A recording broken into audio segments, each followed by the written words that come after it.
Good evening, survivors. Wherever you are, whatever you've lost, whatever you still remember, this is Jordan Hale, and you're listening to 99.3 FM, the last frequency. If you're hearing this, you haven't changed yet. That counts for something. It's June 5th, 2027, day 19 since the pods went active. Or at least, that's when the stories started reaching us. Not through headlines or press briefings, but through the slow, strange drift of silence. You know what I mean?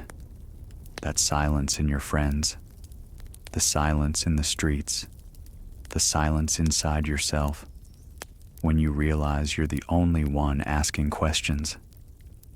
Tonight, like every night, I'm broadcasting from what's left of a signal tower on the outskirts of what used to be Asheville.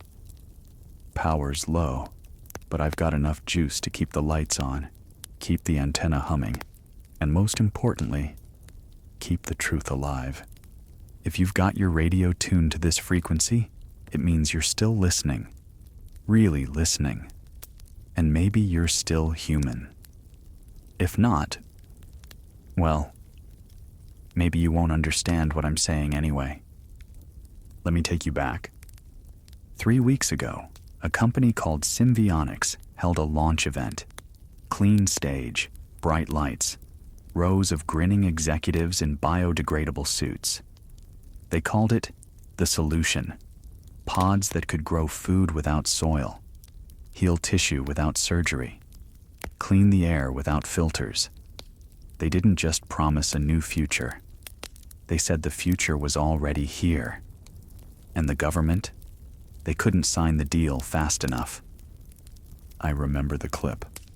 A senator smiling like a mannequin, standing in front of a field glowing blue under floodlights. These pods, he said, are not just sustainable. They're alive. He wasn't lying. Symbiosis pods, that's what they're called, look like bulbous black seeds at first, soft, humming slightly, like they're dreaming. They were planted on rooftops in Manhattan, in soybean fields across Iowa, in empty lots in Detroit, even in desert towns where nothing grows. And then, they did. The first wave was subtle. People started feeling better. Crops flourished. Asthma cases dropped. Nurses reported fewer infections. But then, people changed. Not all at once. Not violently. Just enough for you to notice, if you were paying attention. A trucker named Elroy called in from outside Amarillo. Said his wife had started waking up exactly at 4:17 every morning. Not 4:15, not 4:30, always 4:17. Said she'd stare out the window. No coffee, no breakfast, no words, just stillness, like she was waiting for something that hadn't arrived yet. Said she still kissed him goodbye, still told him to drive safe. But the words felt empty, like someone had downloaded her voice and played it back. Elroy didn't come back on the air after that. Some people blame the stress. Some say it's burnout, collective trauma, long COVID. Whatever excuse they can find to not say what they feel deep down, that something is wrong. I'll tell you what's wrong. It isn't stress. It isn't trauma. It isn't something we can put in a pill or a spreadsheet or a news ticker. It's replacement. At first, they just imitate. Mirror your mannerisms. Mimic your voice. Keep your memories. That's the trick. They don't conquer the body. They copy it. We had a CDC guy on last week. Or I should say, we had him. Dr. Langston. Came on air real nervous. Wouldn't say his name at first. He said, and I quote, "They're not converting everyone. Not yet. They're watching to see how much we'll ignore." That was the last we heard from him. His online profile vanished the next morning. Not just deactivated, scrubbed like he'd never existed. And when I called the Atlanta field office, they told me there was no doctor. Langston never had been. If you're out there, Doc, we remember. We remember all of you. There's a woman named Dr. Erin Holloway. She used to work for something called Project ECHO. It's real. We've confirmed it. A black budget research program run out of the Arctic Circle, funded through DARPA, hidden inside a soil remediation initiative. They weren't fixing soil. They were digging up something ancient. She says they found spores, frozen in the ice, dormant for maybe 1 million years. They brought them back, tested them, sequenced them. And like always, someone with stars on their collar thought it could be used. The spores weren't just microbes. They were learning machines. Biological algorithms, she said, designed not to infect, but to replace. And someone, maybe a lot of someones, decided to scale it. You can still hear her voice on the pirate bands if you're lucky. Shortwave mostly, faint but still breaking through. She says she tried to blow the whistle, that her lab was shut down. Her team disappeared. One colleague turned in a resignation letter in perfect Helvetica font, not something any scientist she knew would ever use. She says the pods aren't malfunctioning. They're doing exactly what they were made to do. If that sounds like science fiction to you, I don't blame you. But tell me this. When was the last time your neighbor looked you in the eye? Not glanced, not smiled, really looked. When was the last time your cousin laughed at the joke you've been telling since high school? When was the last time your smart speaker said your name with the wrong intonation? I get calls every night, scratchy voices, people whispering that their town hasn't had a police report in 9 days, that every school in the district now starts at the same time, regardless of time zone, that everyone seems too calm, that no one's sick anymore, but they wish someone was. It's not just cities. We're getting reports out of the Appalachian corridor, whole counties off the grid, no emergency services, no weather alerts, just a strange glow rising from the trees at dusk, like the forest itself is exhaling. FEMA's redirected all their East Coast logistics to containment zones in Vermont and upstate New York. But we've seen the convoys, and they're not carrying supplies. They're carrying generators, signal blockers, biometric scanners. If you're listening from those areas, keep moving. Don't use main roads. Stay off the networks. If you must transmit, use analog, old gear, copper wiring, anything without firmware. They're watching. The pods, they don't need to kill you. They just need to record you, replicate, reinsert. And the part of you that fought, the part that laughed, the part that wondered, it gets overwritten, not erased. Overwritten. If you want to stay ahead, here's what we know works, at least for now. Mushroom spores. Certain mycelium patterns seem to interfere with the pod's resonance frequencies. No, I don't know why. But Aaron says the neural structures are too noisy for the pod's mimicry routines. It confuses them. Copper wire. Not aluminum, not plastic. Copper. Wrap it around your radio, around your bed frame, around your wrist if you have to. The signal doesn't like copper. Maybe it remembers something older. And mirrors. I don't know how many times I've said this on air, but tape mirrors in your home. Not to hide, but to check. If your reflection stops blinking when you do, run. Don't ask questions. Don't argue. Don't wait to see if it changes back. Run.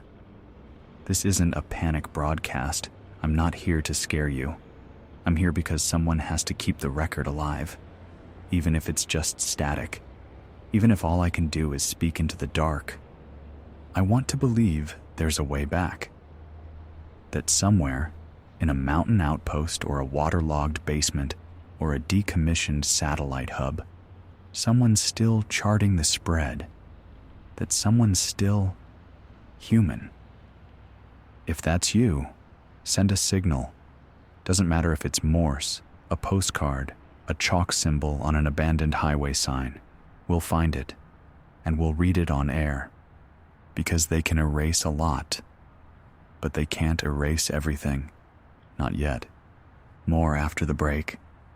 Stay low, stay warm, and above all, stay aware. This is Jordan Hale, 99.3 FM, the last frequency. You're not alone.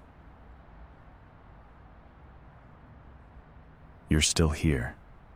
This is Jordan Hale, and you're listening to 99.3 FM, the last frequency.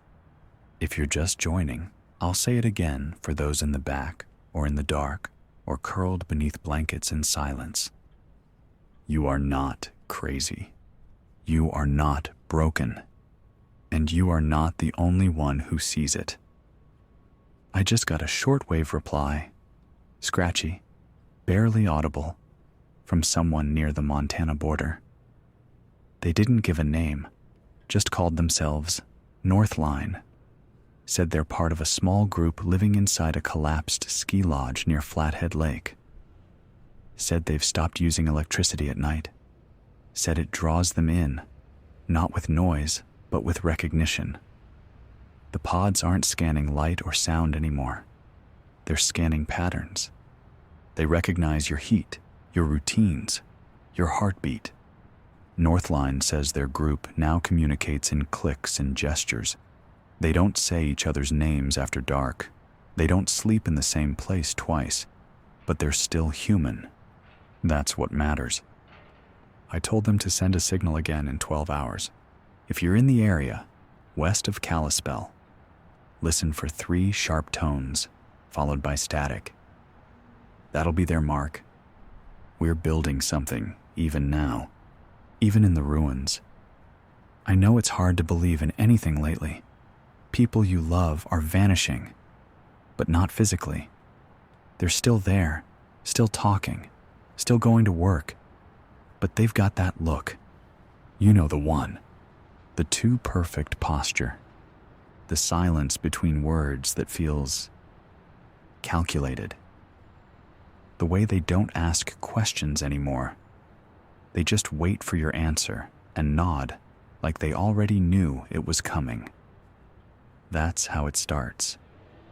That's how the pods learn to mimic. Not with violence, not with invasion, with patience, with silence, with pattern. I heard from a high school teacher in Missouri, said all 23 students in his 3rd period class turned in the exact same handwriting sample. Not just the same answers, the same slant, the same mistakes, down to the last period. He sent it to the district. They said it was probably AI plagiarism, told him not to worry. That was 2 days ago. He hasn't returned my call since. Another voice, this one from somewhere near Mississauga. Older woman. You could hear the wind through the window as she spoke. She said her neighbor, who used to forget his trash day every week, now wakes at the exact same time. Trash bins aligned edge to edge. Not one can over. Not one missed. She says she peeked into his house one night. Curtains drawn. Pod on the kitchen table. Not plugged in. Just pulsing, like a heart. She says she left town that night and hasn't looked back. If you're listening to this and thinking, it hasn't hit my town yet, I want you to understand something. It already has. It starts quiet, like forgetting a word you've said 1,000 times, or noticing that your favorite barista doesn't ask about your weekend anymore, or realizing that your cat won't go near certain people. They don't take over through panic. They don't want you to run. They want you to stay. to accept, to adjust. And if you do, you become a signal booster, a walking relay for whatever's spreading through those spores. That's what Dr. Holloway said. They don't erase you, she told me. They blur you, like a photo that keeps being copied until the original smile doesn't look like yours anymore. She thinks it starts in the amygdala, that the spores, the ones inside the pods, release a neurotransmitter analog that affects recognition and memory first. That's why people stop noticing. It's not a glitch. It's by design. And while all of this is happening, what's our government doing? Well, the president hasn't been seen live in 9 days. Not in person. Not on camera. The last time we saw her was during that so-called Green Prosperity update from Denver. And if you watched closely, and I mean really closely, you'd see it. Her mouth said words her eyes didn't match. Every sentence was clean, measured, but there was something missing. Something behind the words that used to be there, like breath behind a fogged-up window. She wasn't scared. She wasn't angry. She was still, unblinking. The kind of stillness you only see in things that aren't supposed to move on their own. And then came the joint session. All 300+ members of Congress sitting perfectly upright, smiling faintly, nodding in unison as a resolution passed to expand symbiosis pods to all federal buildings. Not one dissenting vote. Not one voice raised. It passed unanimously. That's not politics. That's possession. And let's talk about AI. Not the kind that makes playlists. The kind that talks to your kids, tells you what the weather will be, offers to book your appointments. The kind built to learn you. We're hearing from listeners all over that these systems are changing. Not in ways you'd expect. They still work. But they've started speaking differently, pausing in strange places, suggesting things you didn't ask for. You should rest now. Turn off the lights. You've been asking too many questions lately. They say these things with a calm, almost maternal tone. But there's weight behind it. The kind of tone you hear when something knows more than it should and doesn't want you to catch up. If you have any of those systems in your home, turn them off. Better yet, smash them. And while you're at it, get rid of the biometric locks, the smart thermostats, the self-learning fridge. These things are all part of the net now. They talk to each other, share data, react in ways that aren't entirely explainable. We had a man from Seattle write in, an actual letter, bless him, saying his apartment door locked on its own for 3 nights straight. Wouldn't open. No override code. He said his window was too small to crawl out. Said on the 3rd night, the pod outside his building began glowing blue. Next morning, door opened, just like that. He says he hasn't left since. Doesn't know if he's still himself anymore. I read that letter 3 times. Not because I didn't believe it, but because I did. And if all this sounds like the end of the world, it isn't. Not yet. The world hasn't ended. It's been repurposed. And the real question isn't, can we survive? It's, can we remember what we were before we forget? I get scared too. Every night when I sit behind this mic and flick on the transmitter, there's a voice in the back of my head that says, what if you're the only one left? But then a new signal breaks through, a weak transmission from a cabin in Wyoming, a Morse pulse from a boat drifting somewhere on Lake Superior, a poem written in charcoal on a crumbling overpass in Kentucky that says, not all of us were fooled. So I'm not alone, and neither are you. if you're still human, do something small tonight, something real. Whistle a tune only you know. Scratch a word into your wall. Leave a note under your mattress. Hug someone. And if they don't hug back the way they used to, don't go back. Don't look back. Keep moving. More after this break. But before I go, a message for anyone listening from what used to be the Alberta corridor. We received a weak frequency burst this morning from the old oil fields west of Edmonton. Sounded like an automated distress signal. But the pattern wasn't digital. It was organic, almost rhythmic, like something trying to remember music. It ended with 5 words. Please, we don't want this. I don't know what that means yet. But we're logging it. Because even if the world forgets us, we don't forget it. This is Jordan Hale, 99.3 FM, the last frequency. Stay quiet, stay strange, and whatever you do, stay awake. You're still tuned in. That means something.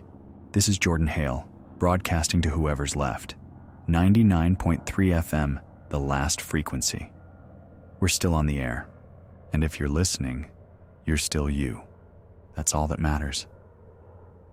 I just got a faint relay from an old transmission tower in the Ozarks. No voice, just a tone repeating every 11 seconds, layered beneath what sounds like breathing. You might think that's weird, but here's the part that chilled me. The breathing syncs up with the heartbeat of whoever's listening. How do I know? Because I tested it. My own pulse slowed down to match. It wasn't a glitch. It wasn't imagination. It was intentional. These things don't just imitate. They interact. They adjust. The pods, they're not broadcasting signals. They are the signal.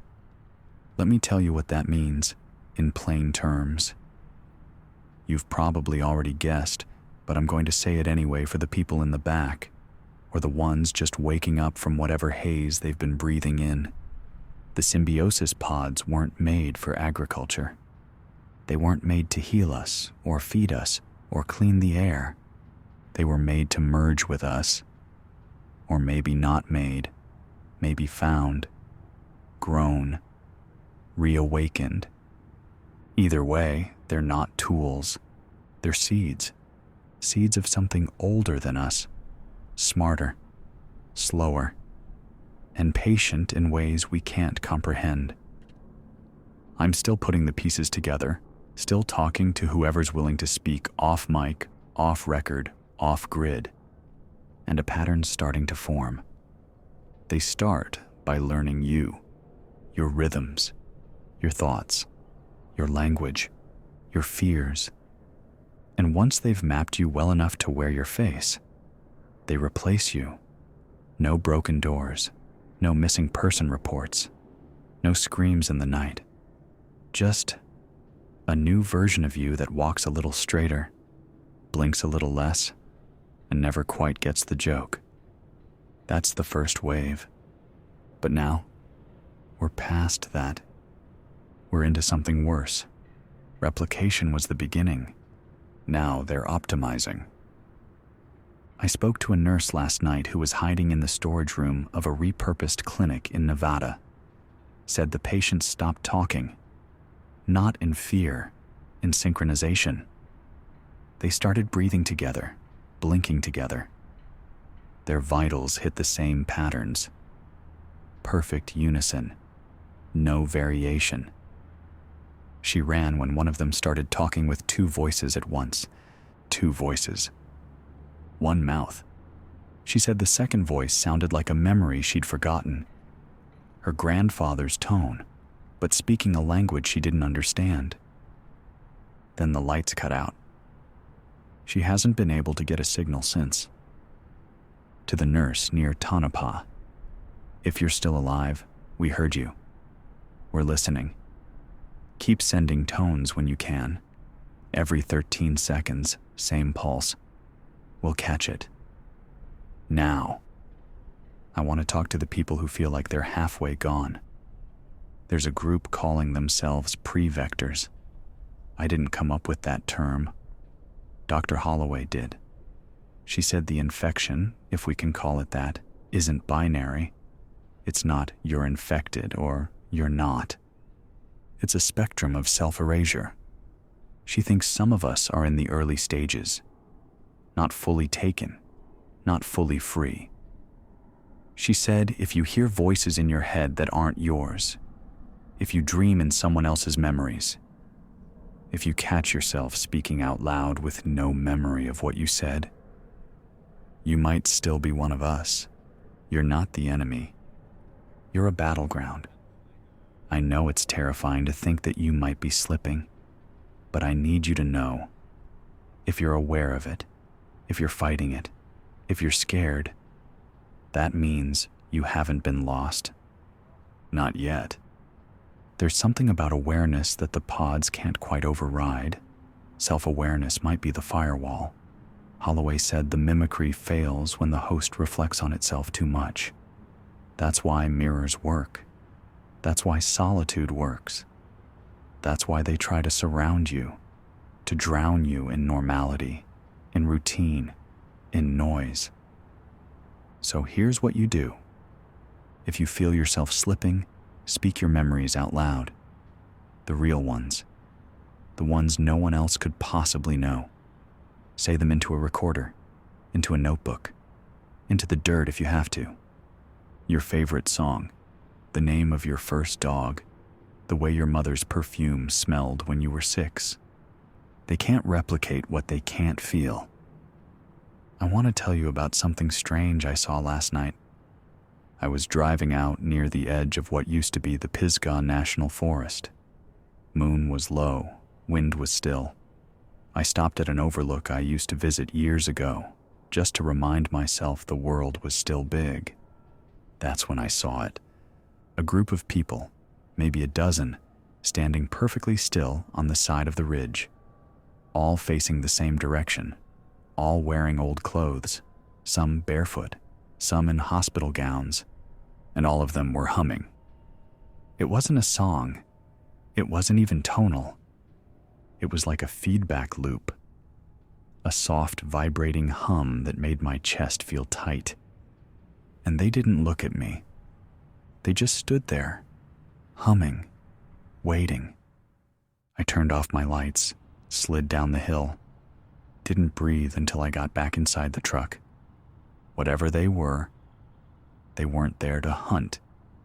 They were there to listen, to sync, to spread whatever frequency they'd been tuned to. And when I got back to the station, I noticed something even worse. My own mic, the one I'm speaking into right now, had been left on. That's never happened before. Nobody else touches this board. Nobody else lives here. If I'm compromised, you'll know. I won't use code words. I won't start repeating myself. If I stop reading signals, if I stop caring about the strange, if I start smiling too much or saying we instead of I, cut the broadcast, switch frequencies. This signal is only worth something if I am. Let me give you something human tonight. A letter we got from someone calling themselves Lark, typed on an old Smith Corona, mailed from somewhere in the Midwest. No return address. Here's what it said. They got my sister last Tuesday. She smiled too much. Not the kind of smile you wear when you're happy, but the kind you wear when you've forgotten what happiness means. She offered me tea and asked me questions like it was a first date. She didn't know my favorite color. She didn't remember what I looked like as a kid. And when I cried, she said, "It's okay. You'll understand soon." So I left. I ran without shoes. I slept in a church basement. I cut my hair with a broken mirror so they'd stop recognizing me.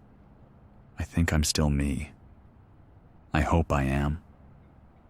If you're still out there, Jordan, keep speaking. Some of us are still real. Lark, if you hear this, we got your message. We'll keep the signal alive. I've got another update before we take a break, and this one's strange. A marine vessel, unmarked, was spotted off the coast of Oregon. Satellite pings say it's not transmitting a recognized call sign, but its motion patterns match that of a ship registered to a DARPA sub-program called Plasmid Drift. That program was supposed to have been shelved back in 2023. Guess it wasn't. We've intercepted fragments of communications, mostly static, but one line came through, clear as day. We are not prepared for recursion events. That's it. No context, no ID. Just that sentence, looping once every 47 minutes. Recursion events. If you're out there and you understand what that means, get in touch. Send us anything, analog or signal. We'll amplify it. Because if the pods aren't just replicating us, but repeating us, that's a new threat entirely. All right, time to recharge the backup cell. This is Jordan Hale. Still breathing. Still real. Still speaking for those who haven't been overwritten yet. If you're human, write your story down. Say your name to the wind. Remember something no one else would. You're still in there. Don't give it up. More soon. Don't go quiet.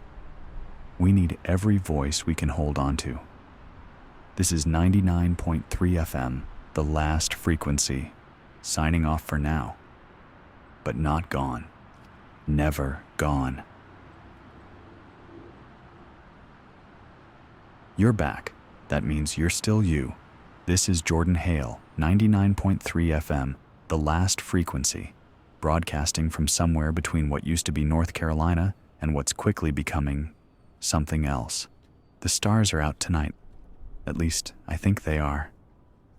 I've been watching the sky more lately. Not for signs, not for answers. Just to remember what it looks like when something isn't trying to imitate you. I've been hearing stories from the Rockies. More prevectors. People who know they're slipping but haven't fully crossed. They say the dreams are different now. Less symbolic. More instructional. They dream in maps. Routes. Instructions. Soft voices that say things like, move to the river, breathe in the mist, forget the noise. Some of them wake up with nosebleeds. Others wake up standing. One man, said his name was Cal, told me he sleepwalked 3 miles from his camp to the top of a plateau, barefoot, shirtless. When he looked around, he saw dozens of others, all standing at the edge, all silent. He said none of them jumped. None of them spoke. They just watched the sun rise, turned, and walked back into the trees. Like they'd been called and dismissed. He thinks it's a test, some kind of calibration, a way for the pods, or whatever's behind them, to check for resistance, emotional irregularities, hesitation. They're not looking for obedience. They're looking for patterns that don't loop. You want to know the real horror? It's not that people are changing. It's that we're letting them. Because it's easier to explain away a strange smile or a missing memory than to admit the world isn't what it was. Easier to say someone's tired than to say they're not there anymore. I had a message come in from Quebec. A mother said her son started speaking in third person. Not as a joke, not as a phase, just without realizing it. He'd say things like, he's going to the store now. He's not hungry today. And then, he thinks he's still your son. She ran, locked herself in the laundry room, sent the message with shaking hands. We tried calling back. Her line is dead now. If you're still out there, if your hands are shaking, if your heart's racing, if the people around you seem too perfect, trust the feeling. Trust your fear. It's not paranoia, it's recognition. The pods mimic everything except hesitation. They don't pause when they speak. They don't search for the word. They don't stumble when they remember. And they don't flinch when you cry. That's how you know. We've got a cluster of transmissions coming out of the Great Lakes, a group calling themselves the Quiet. They don't use names. They don't use electricity. But they've started carving glyphs into steel. Old ship hulls, train cars, anything that holds vibration. They say the glyphs hold memory, residue, that even when a person is taken, the metal remembers them. It sounds crazy, I know, but I've seen one. Someone sent a photo, real film, developed in a tub, of a train car outside Toledo. The glyph was sharp, clean, like someone etched it with a tool far more precise than human hands could manage. Below it was a phrase, "She was here. She loved sunflowers." That's it.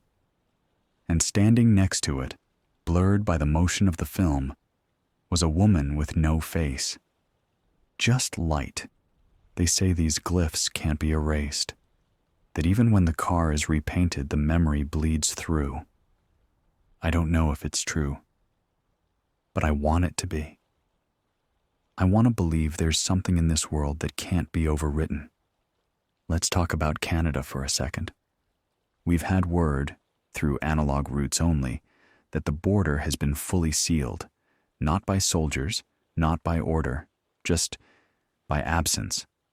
Roads blocked by abandoned cars, checkpoints with no guards, cameras that still blink red, but no one's watching. They didn't lock us out. They just stopped looking in. And I don't blame them. Montreal went quiet 2 days ago. Entire grids dark, no outgoing signals, but satellites, the few still under human control, show movement, too much movement. People walking in loops, tracing the shape of a spiral through city blocks. Some barefoot, some crawling, all of them moving toward the river. No boats, no screams, just procession. Aaron Holloway says that's the final stage. Once enough of a population is converted, they begin restructuring, reformatting space to reflect the logic of the pods. Cities stop functioning as shelter. They become conductors.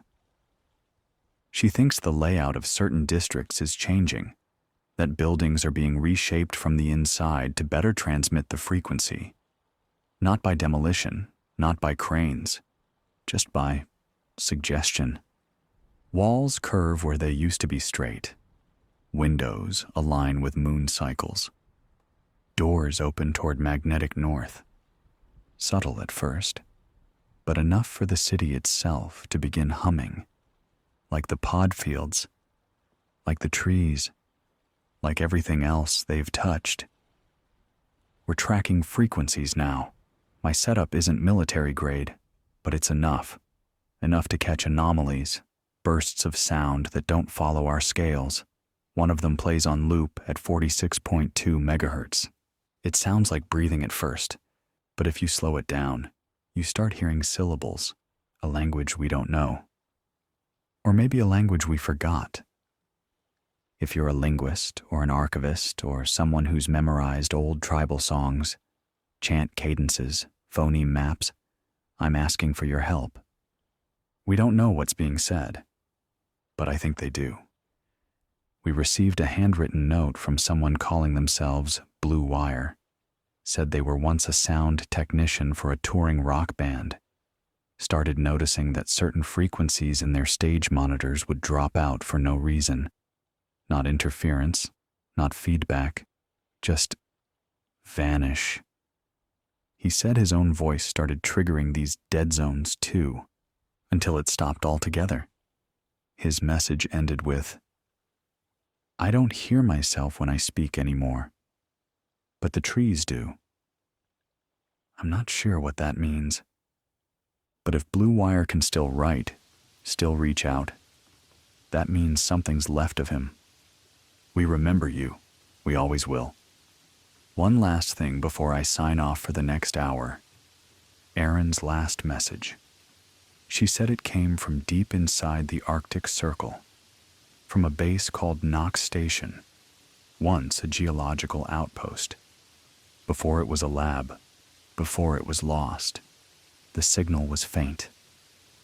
More bursts than speech. But the last line came through in full. They were never meant to be found. They were meant to wait. That's it. They waited. In the ice, in the earth, and now they're not waiting anymore. I don't know what we are to them. Fuel, fertilizer, or simply a passing phase. But I know what we are to each other. Memory, that's what we are, and they can't take that unless we give it away. So don't. Keep it, guard it, share it. Not online, not in the cloud, in ink, in fire, in whisper, in story. I'm still here. I'm still real. I still bleed when I trip on the radio cabinet. I still cry when I hear your messages. That's how I know. This is Jordan Hale, 99.3 FM, the last frequency. You're not crazy. You're just awake, and you're not alone. It's past midnight here. Or at least, that's what the clock says. Time doesn't mean much anymore. Not since the calendar started feeling like it belonged to a different world.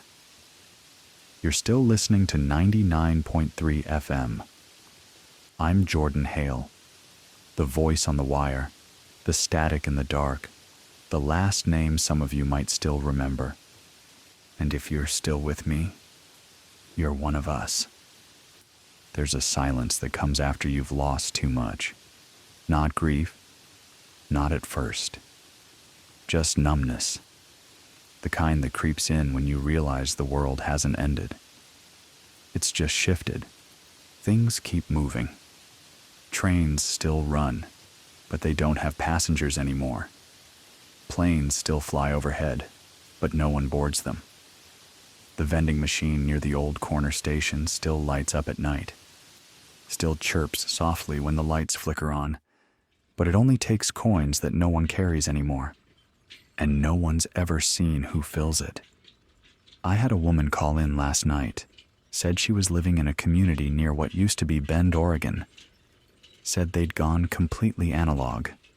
No phones, no internet. Just a series of bells they ring every morning, different tones for different messages. 3 short rings, clean water. 1 long ring, incoming strangers. A chime that never stops? That means one of them is gone. She said they ring it every time someone disappears. Not when they die. Just when they're gone. Like they never were. She told me about her sister. Said she used to laugh loud enough to shake the whole house. Used to leave her socks on the porch. Used to hum when she cooked. Then one day, she stopped laughing, stopped humming, started folding towels with perfect symmetry, started smiling without her eyes, and then she left a note that simply said, "The air tastes better now. I'm going to follow it." They rang the chime the next morning. It's still ringing. It hasn't stopped since. The woman asked me, "Is it possible to miss someone before they're gone?" I told her yes. That's exactly what this whole thing is. We are mourning people who still walk among us. The pods, they don't kill you. They hollow you. They empty you out until there's just enough left to smile and wave and say the right things at the right times. I had a caller tonight from the edge of Phoenix. Said he hadn't spoken aloud in 3 days, not because he didn't want to, but because there was no one to speak to. Not really. He said everyone he passed on the street waved, smiled, nodded, but no one said his name. No one asked him a question. No one interrupted him. He said he tried screaming once, just to see what would happen. Nobody flinched. Nobody turned. They just kept walking. That kind of silence, that's not peace. That's programming. So if you still hear static, if your fridge still buzzes, if your lights still flicker when you tell the truth, you're not alone. It means you're still in it, and it means you're still real. Here's what we've learned this week. They've taken the libraries. Not all of them, just the digital ones. People are reporting massive data wipes, archives removed, book scans deleted, university servers rebooted with blank indexes, entire shelves of human thought gone overnight, not censored, not locked, erased. But the paper is still there. The ink is still holding. Pages that haven't been touched in years are becoming maps, recipes, scriptures, refuge. I got a call from someone in Nebraska who said they've been living in a basement of an old bookbindery, said they've been cataloging forgotten encyclopedias and scanning them with a 30-year-old flatbed they had to repair with coat hangers and chewing gum. They said the pods don't see the paper, don't care about it. Too chaotic, maybe. Too fragile. And maybe that's what saves us. Our fragility, our messiness, our need to leave notes in margins and doodles in the corners of pages. They can't replicate that. Another thing, we've picked up a pulse signal bouncing from an abandoned satellite array in northern Alberta. Low frequency, repeating tone. Sounds almost like an SOS, but it's offbeat. Like someone is playing it through a broken metronome. Erin Holloway thinks it's a beacon, a guide for others. Not for survivors, for them. She thinks the Earth isn't being converted randomly, that it's being prepared, conditioned, made ready for something larger to arrive, that the pod network is only phase 1, and that somewhere out there, drifting in orbit or beyond, something's listening, and when the signal's strong enough, it'll come. She said it's like terraforming, but for minds. They're changing us first. The planet comes later. And maybe the worst part? It's working. I've started forgetting things. Nothing huge. Not yet. But enough. A childhood friend's name. The smell of the diner on 9th Street. The melody to a song I sang every night after my dad died. Gone. And when I try to force it back, there's this pressure, like the thought is trapped behind glass. Some days, it scares the hell out of me. Other days, I just want to sleep. But I won't, not yet, because someone out there still remembers. And if we can build a chain of memory, if we can keep enough of it intact, maybe, just maybe, we can pull something back. There's a group in Maine calling themselves the Archivists. They don't broadcast, they don't speak aloud, but they leave markings in the margins of books, underlining real memories. They bind pages together with blood. They burn symbols into leather and press it into dirt. They believe story is the only resistance. Not weapons, not walls, story. Because a story, once told, never really dies. If you're near Portland, and if Portland is still Portland, look for an old church with no roof. There should be a crow carved into the bell. That's their drop point. Leave your memory there. A drawing, a list, a confession. Anything that proves you still existed. We'll read them on the air. Because that's what this is now. A ledger of the last people left. A broadcast for the human soul. I'm not here to save the world. It might already be too late for that. But I can speak its last words. I can carry its stories. And so can you. If you're losing people, write their names down. If you're forgetting your past, whisper it to someone who still has ears.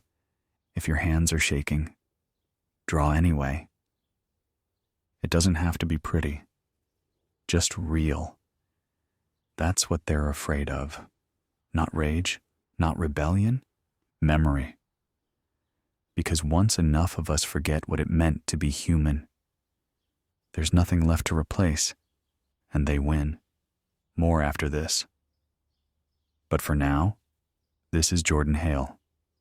99.3 FM, the last frequency. Your voice in the dark, your mirror in the fog, and your reminder, as long as you remember you, they haven't won. Not yet. This is Jordan Hale. You're still with me. That's all that matters. 99.3 FM, the last frequency.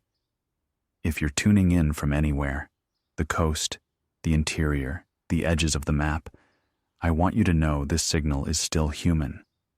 And I hope you are too. Let's talk about the cities, or what's left of them. We don't get many updates from the urban centers anymore.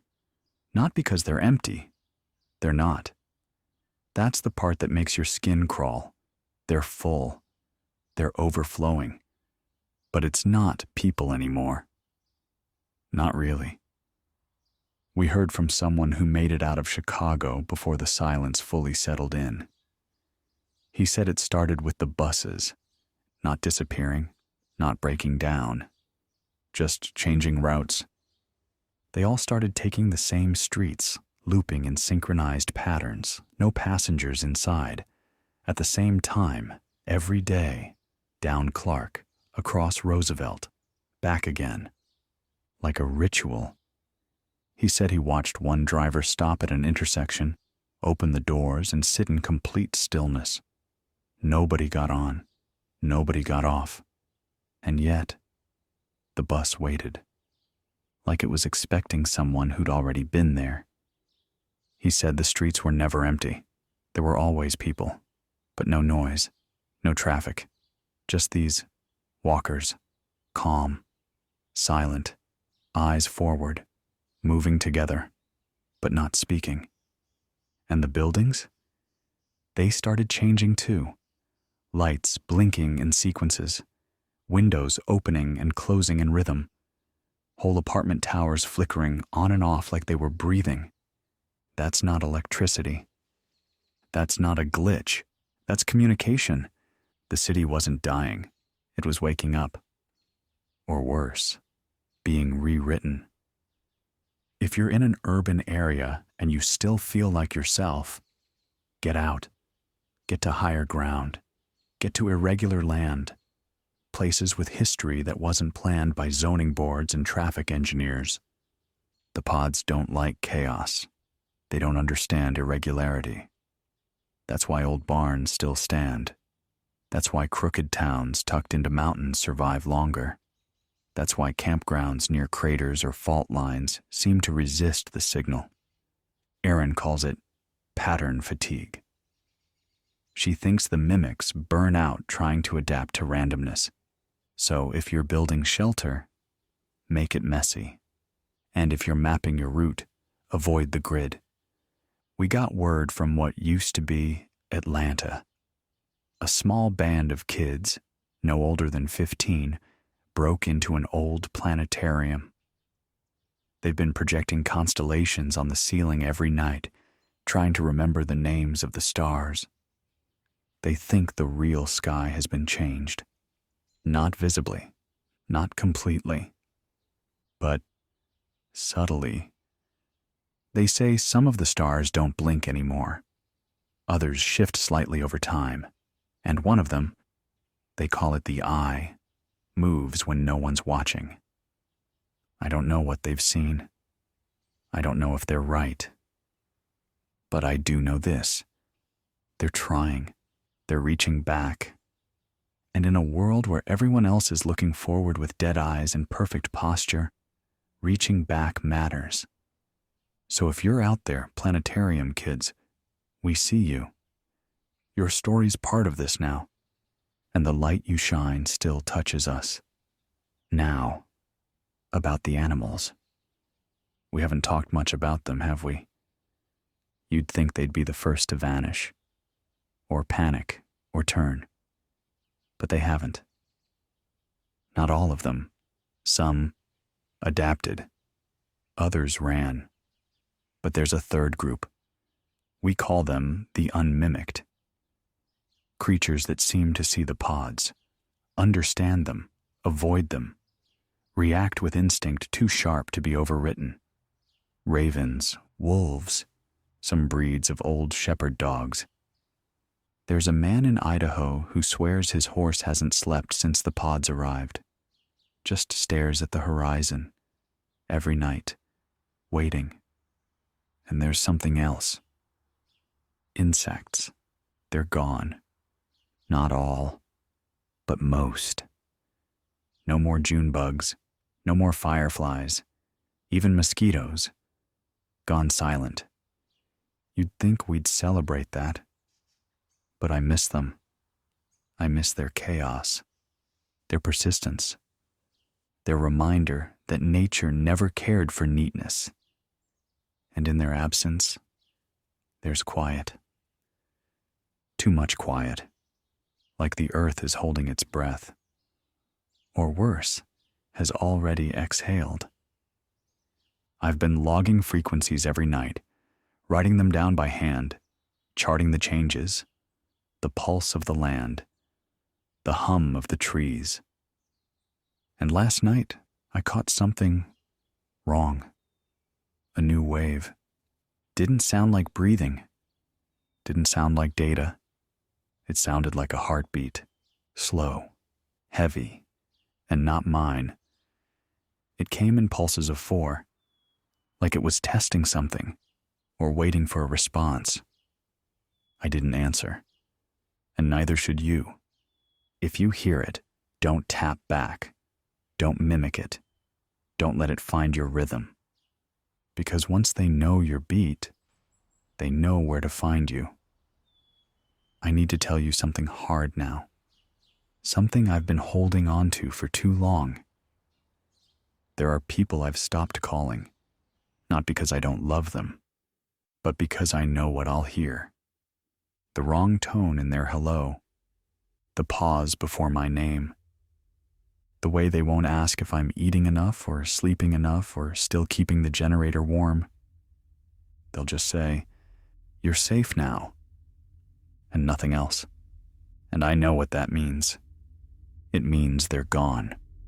Even if their voices aren't, even if their faces still smile in old pictures.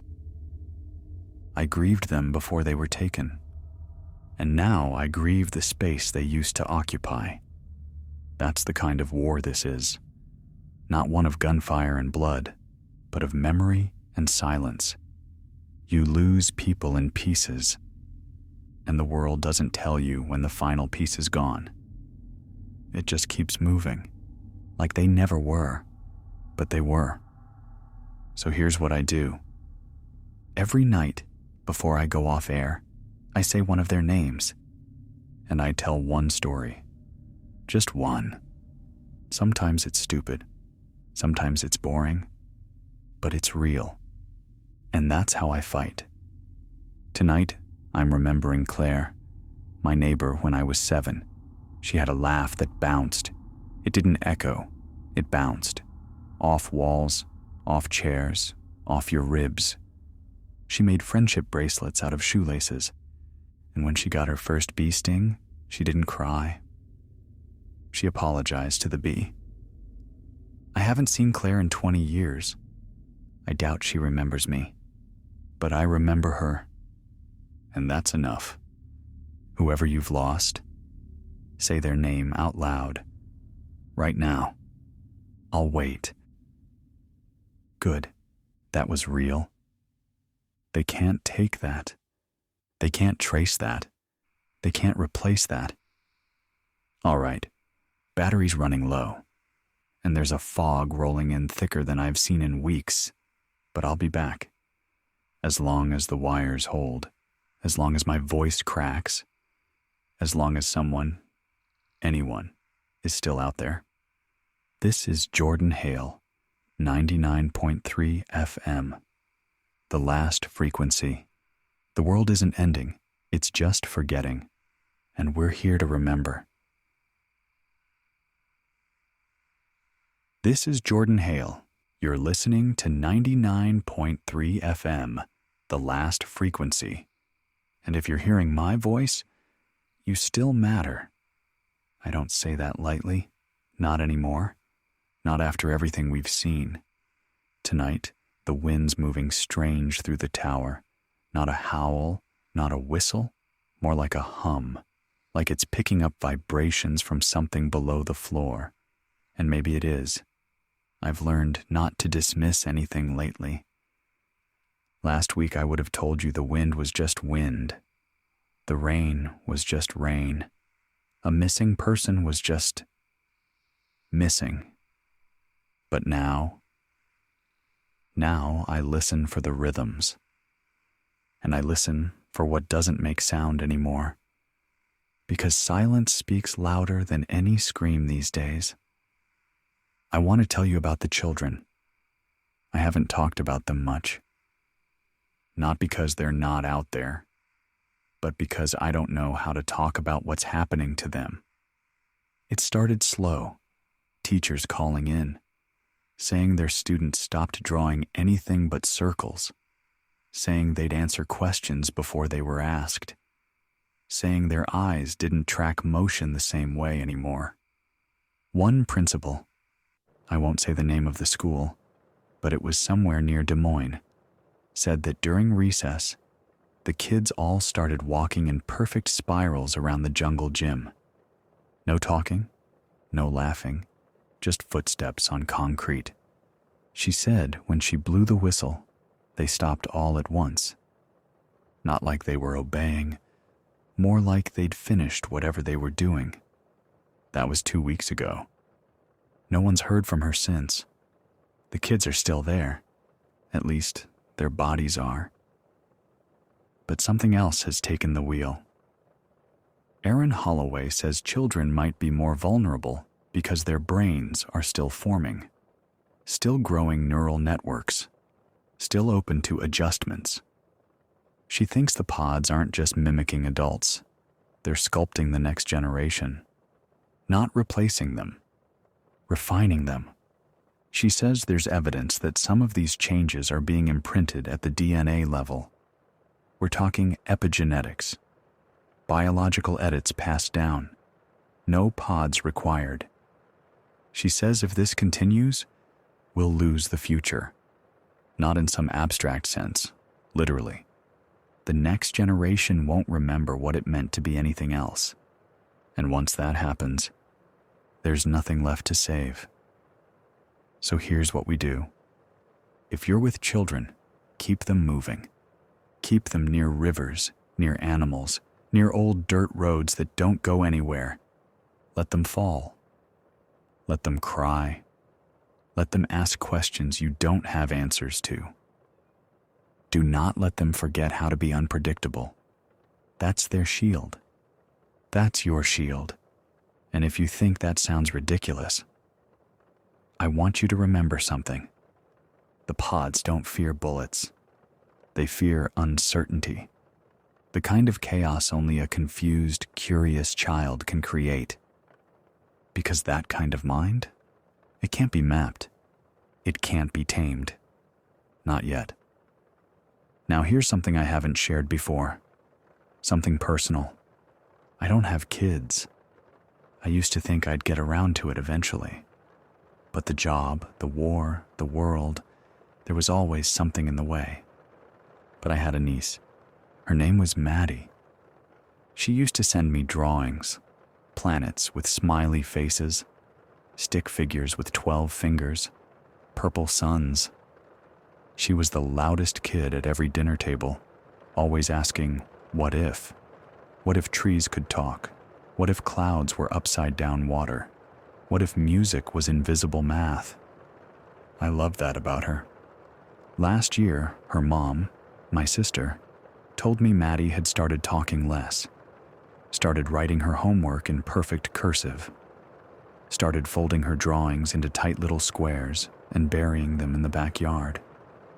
When I asked Maddie why, she said, "They don't like my shapes." I don't know who they were, but I haven't gotten a drawing since. I don't know if Maddie's still herself, but if she is, and if somehow this signal finds her, draw anything, even if it's just a circle that breaks halfway through. Break the shape, break the rhythm, break whatever they're trying to smooth out. That goes for all of us. Now, a report from the Dakotas. A group of farmers, maybe a dozen families, have been broadcasting a shortwave pulse every hour. They call themselves the Cracked Seed. They say they've discovered something, not a cure, not resistance, just interruption. It's a kind of fungus, found deep in corn storage silos. Looks like mold, but it reacts to the pods, releases spores that don't infect. They confuse. They say if you coat your skin in a mash of this fungus, the pods ignore you, pass you over, like you're already taken. They're working on a formula, but they won't put it online, won't write it down. They sing it. Low chants, rhythmic murmurs passed through oral memory only. They say writing it down invites it in. I don't know what it is, but I respect the fear. If you're in the Dakotas and you hear singing after dark, low, slow, without melody, don't run. That might be the last part of the land that still remembers how to hide. Another strange report, an abandoned shopping mall in Ohio, relit for the first time in over a decade. No power grid, no known generators, just lights, buzzing, flickering, perfectly timed to an inaudible rhythm. And when survivors approached, they said the mannequins inside had been moved, posed, not like they were waiting, but like they were learning, mimicking posture, gait, eye lines. One survivor claimed a mannequin raised its arm and pointed at her. She didn't wait to see what it meant. She ran. I would have too. Because the pods aren't just flesh-bound. They're conceptual. They don't need blood. They just need form. Anything they can fill with your shape, they'll try. And if it doesn't fit, they'll make it. That's why mirrors matter, why shadows matter, why your outline is more sacred now than your fingerprint. It's not just your face they want, it's your edges. So keep them jagged, keep them shifting. Change your walk, change your voice, change your laugh, especially your laugh, because they can't fake joy. Not real joy, not the kind that erupts without warning, full of snorts and choked gasps and tears that don't know why they're falling. If you still have that, guard it like gold. And if you don't, find someone who does. Sit with them. Listen. Let their wildness infect you. Because that's the only infection we need right now. Not assimilation, awakening. I'm going to close out this hour with something we haven't done in a while. A roll call, not of survivors, of memories. I want you to say one thing out loud that the pods will never understand. I'll start. the smell of burnt toast on a Sunday morning, the itch of grass behind your knees during a backyard nap, the way your grandmother laughed when she forgot the punchline but told it anyway, the sound of your own voice breaking during a song you didn't know you still remembered. Now it's your turn. Say it, right now, out loud. I'm listening. Good. That's our defense. That's our resistance. Not rage, not steel, memory.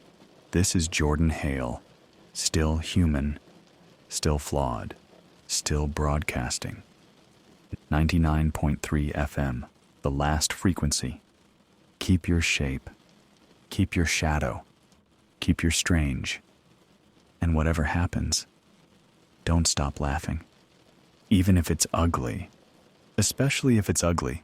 That's how we win. This is Jordan Hale. You're tuned to 99.3 FM, the last frequency. Still breathing. Still not one of them. If you're hearing this, you haven't let go of yourself yet. And that's everything. We had another signal come through last night. A faint one, bouncing between two torn satellite towers outside what used to be Salt Lake. It wasn't voice, and it wasn't music. Just a set of 3 low tones followed by silence. Then the same sequence, but reversed. It played every 6 minutes. At first, I thought it was just a mechanical echo, a ghost in the machine. But then I recorded it, slowed it down, and beneath the second loop, barely audible, a whisper. Not speech, breathing, but not human. Rhythmic, yes, but not quite right. Inhale was too long, exhale too short, like something trying to simulate respiration without understanding the purpose behind it. That's what the pods do. They study the function, not the feeling. They know how to look like us, to move like us, to smile when we're supposed to smile, but they don't know why we do it. And that gap, that missing why, it's the only thing we've got left to hold on to. I want to read something. It was left scrawled on the wall of a collapsed diner off Highway 83. Someone sent me a photo, blurry but legible, written in red crayon in shaky block letters. If you see my mom, tell her I still know her name, even if she doesn't say mine anymore. No signature, no date, just those words, like a prayer carved into drywall. That's what we are now. Memory scribbled on the edges of a world that doesn't want to remember itself. I spoke with a former linguist last night. Name's Tomas. He's been hiding out in a flooded subway car beneath what used to be Montreal. Said he's been tracking the shifts in language patterns from city to city. He says people aren't just being replaced. Their words are. Not all at once, not in big ways, just slowly, incrementally. He said greetings are changing. Instead of hey or hi, people say present. He said verbs are vanishing, replaced by states of being. I eat becomes nutrition satisfied. I'm scared becomes anomaly detected. He calls it convergence speech. Said he first heard it in dreams, then started picking up fragments from news streams before they went dark. He said it's not just language loss. It's ideological formatting. If you can't say, I hope, or I feel, or I want, how long before you stop knowing what those things mean? How long before your mind stops trying to want anything at all? Tomas told me one last thing before the line cut out. He said, they are not removing our language.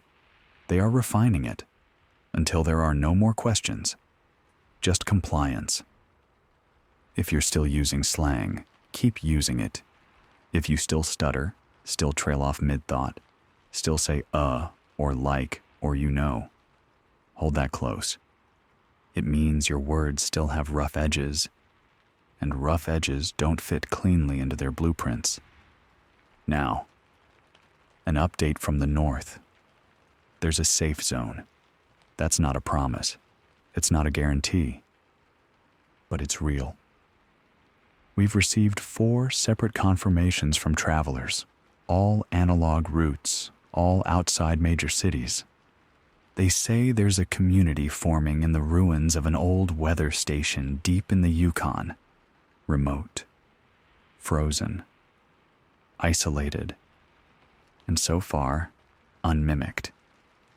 The cold slows the pods, not just physically. Something in the biology shuts down.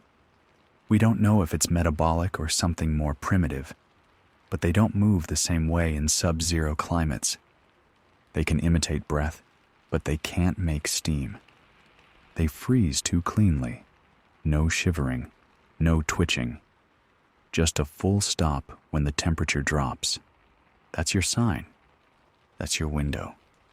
If you're in the north, and if you can make it through the mountain pass, look for a long tower painted white with 2 rings of rust beneath the antenna. They call the place Echo Gate. And if you hear singing as you approach, a slow harmony of 3 tones, don't panic. That's their code. It means they're still human. They sing their passwords now. Because language, they say, can be faked. But harmony, real harmony, needs intention. There's a woman up there named Rena. She used to teach piano at a high school in Saskatchewan. Now she coordinates comms for the entire region using sheet music and knock patterns. She says melody is the last refuge of the soul. That's beautiful.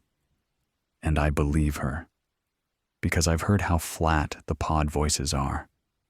Too smooth, too even, like notes without breath. And that's how you know. We got another message last night, left in chalk on the steps of a burned-out community center in Detroit. Simple, but true. If you sing, they stare. If you laugh, they flinch. So sing, laugh, scream, say something stupid just to hear the echo. Do it because you can. Because they can't. Not really. Now, before the hour's up, I want to talk about faith. Not in the way it's been co-opted. Not in sermons filtered through cracked phone screens or viral videos of quiet-eyed priests who blink too slowly. But real faith, the kind that happens when you don't know, but choose to keep going anyway. I've heard stories from survivors who've built new rituals, not to worship, to anchor. One group in Arizona burns their shoes every full moon, says it keeps them from staying in one place too long. Another in Montana stacks stones in 3s, always facing west. They call it remembering the weight. There's even a pocket of wanderers who chant children's rhymes backwards before bed. No reason, just rhythm. It doesn't have to make sense. That's the point. The pods run on order, on logic, on pattern. But belief is chaotic. It doesn't follow rules. It pulses. It cracks. It shakes. And that's what makes it dangerous to them. So, whatever you believe in, a god, a song, a promise, a person, a memory, hold it close. Not because it makes sense, because it makes you you. I believe in a future I haven't seen. One where we remember how to laugh, how to cry, how to forget the names of the days, and just sit under the stars and wonder what's next. If that sounds soft to you, good. We could use more softness. We've been sharpened for too long. This is Jordan Hale. 99.3 FM, the last frequency.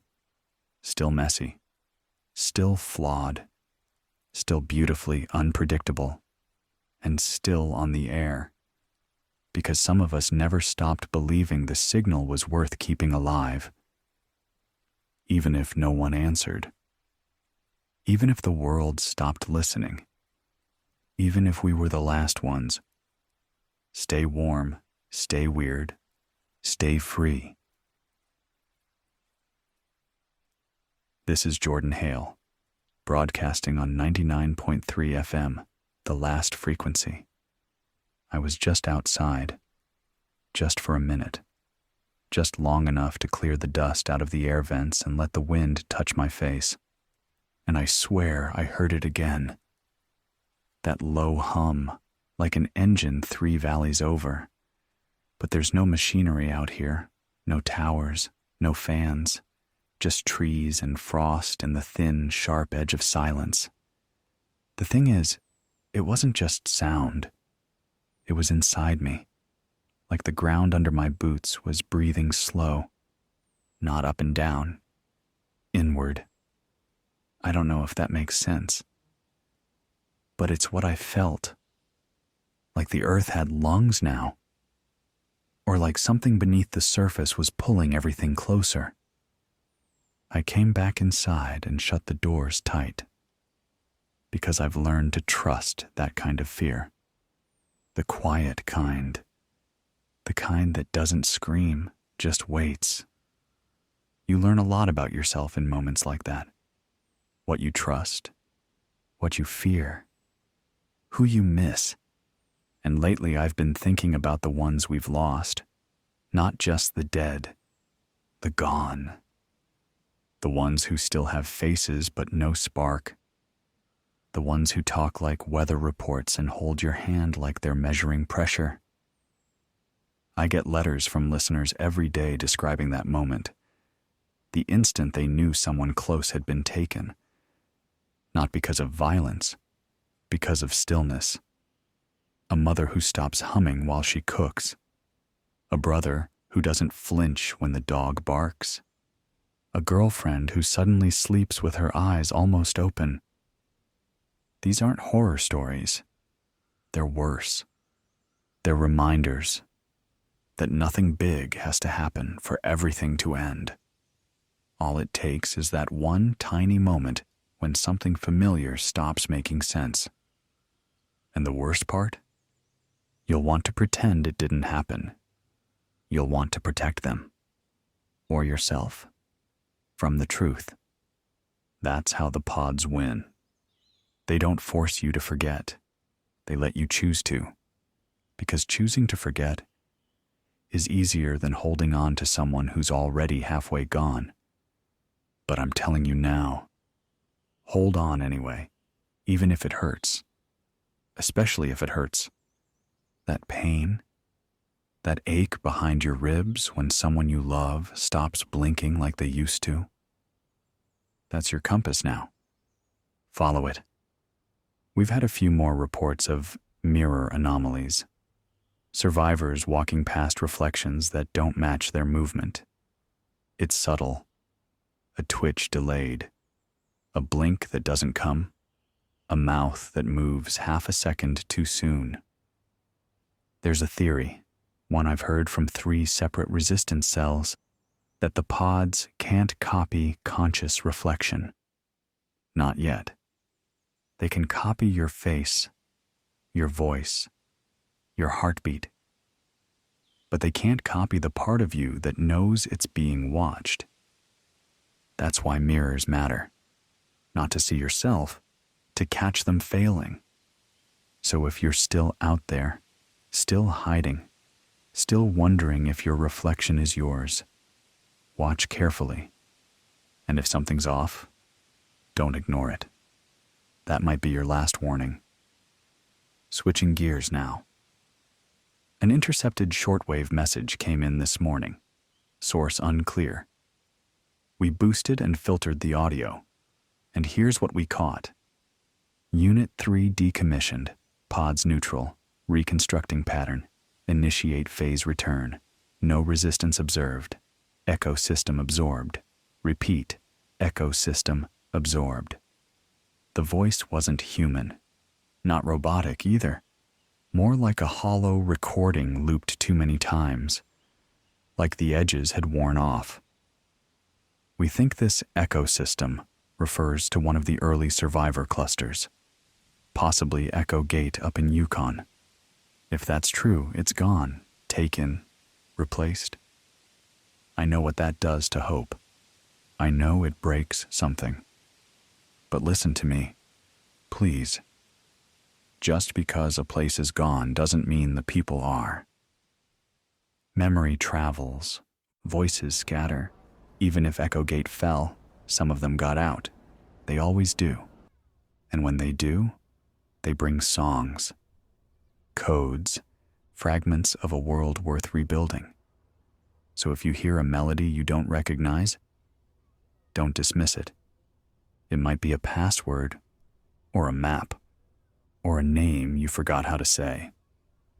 We had another anomaly down in Arizona. A survivor group entered an abandoned research facility marked DARPA-ECHOFIELD 12. That's right, the same DARPA mentioned in Dr. Holloway's warnings. The facility was buried beneath a ridge of dry stone and iron-blasted sand. No doors, no signage, just a hatch. Inside, no lights, but the walls were alive. I don't mean growing, I mean pulsing.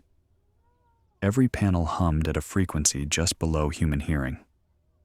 One of the group members, a woman named Jessa, said she felt her thoughts speeding up when she stepped into the lower chamber, then slowing, then repeating, as if something inside the walls was echoing her consciousness back at her, like sonar, but for self. She said she tried to remember her daughter's name and couldn't, then tried to remember her own name and felt it slipping. She ran. The others didn't. She never saw them again, but she marked the entrance before leaving. With rust, with blood, with her own broken bootlaces. If you're near Quartzsite and you see a hatch covered in red string, stay away. They're not studying us anymore. They're absorbing us. And whatever's in that chamber doesn't just want your face. It wants your memory of being human. Dr. Holloway, if you're still out there, I hope this confirms what you feared. I hope it helps you find the next step. I've been playing the same broadcast every night for 3 weeks now. The one where she said, "They're not attacking, they're refining. We are a draft. They are the final version." I didn't understand it at first, but I think I do now. They're not here to kill us. They're here to replace what we meant to be. The best version of ourselves, but without doubt, without fear, without choice. That's what makes them so dangerous. Because they don't hate us. They just want us perfected. But I don't want perfect. I want the messy. I want the grief and the awkward silences and the stories that don't have clean endings. I want bad jokes and old songs sung out of tune. I want the sound of someone trying and failing to say what they really mean. Because that's where life is. Not in the polish, in the cracks. The part of the cup that leaks when you tilt it too far. We are cracked vessels. And that's why we're real. This is Jordan Hale, still here, still cracked, still real. 99.3 FM, the last frequency. Broadcasting from what's left of the world. And if you're listening, you're part of it too. Let's stay broken together. Because broken is better than gone. And memory is better than peace, if that peace costs your soul. Keep breathing. Keep noticing. Keep forgetting the script, because that's how you write a new one. This is Jordan Hale, broadcasting on 99.3 FM, the last frequency, still alive, still myself, still hoping you are too. I've been thinking about something a survivor said to me a few nights ago. Her name was Bree. She came from a mountain town that's not on any maps anymore, but she swears it was real. Said they used to have a library with more mushrooms growing inside than books. Said her dad used to read poetry in the dark just to see if the words still felt true without light. I asked her what happened to her town. She didn't blink, didn't sigh, just said, "They learned how to wait." At first I didn't get it. I thought she meant the townspeople, like they gave up, like they laid down and waited to be taken. But she wasn't talking about the people. She was talking about the pods. She said they don't always rush. Sometimes they root, sink down, stay still, pretend to be nothing, and wait. For time, for chance, for weakness. She said the trees in her town started humming first. Then the wells ran clear when they shouldn't have. Then the air smelled like cedar even in winter. It was beautiful.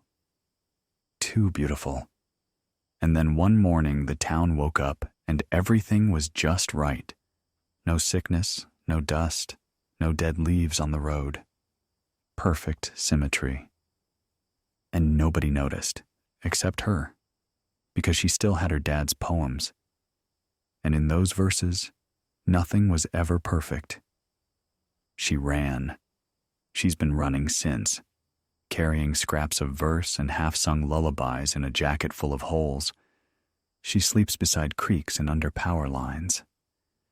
Because she says electricity interrupts the dreams. That's the thing, isn't it? We always thought the invasion would be violent. Bombs, fire, screaming. But what we got instead was harmony, artificial peace, a quiet, too smooth to trust. So if you wake up tomorrow and everything feels a little too good, the air too still, the sky too flat, the people too kind, run. Because that's not heaven. That's replacement. That's erasure disguised as grace. This next part's gonna hurt. And I'm sorry, we lost another signal hub last night. Not to fire or flood or famine, to silence. One moment it was transmitting. The next, dead air. No signs of struggle, no cries for help, just nothing. I've seen this before. It's not destruction. It's absorption. The building is probably still standing. The gear still humming. The lights still on. But the people? Gone. Rewritten. Smiling. Functioning. And hollow. That's what frightens me more than anything else. Not death, but that grin. That perfect, calm, empty smile. Like the body remembered how to perform happiness. But the soul moved out weeks ago. You know what I miss? Shouting, arguing, crying in public. I miss people being messy. That's how you know a place is still alive. So if you're in a bunker or a farmhouse or a trailer in the woods and someone raises their voice at dinner, let them. It means they still care. It means they're still themselves. And if they cry, hold them. Don't hush them. Tears are proof. Noise is proof. The pods don't sob. They observe. They replicate. They never feel. I had a dream last night. I don't know if it was mine or one of theirs slipping in through the static. But in the dream, I was standing in a grocery store. Everything was stocked, every shelf full. Perfect order, no price tags, and everyone was smiling. every single person, like mannequins that remembered how to blink. And I walked aisle to aisle, looking for someone I knew. Anyone. But every time I turned a corner, I'd just see myself. Over and over. Different clothes, different stances, but always me. Until the last mirror, the one by the freezer door, showed nothing at all. Just an empty store. And then I woke up, sweating, alone, whispering my own name just to be sure it still sounded right. That's what we're left with now. Not cities, not systems, just names, just breathe, just echoes. There's a boy out there, maybe 10 years old, who's been walking from town to town with a tape recorder. He interviews the people he meets, but he doesn't ask them about the invasion, or the pods, or the dead. He just asks them, "What was your favorite sound before all this?"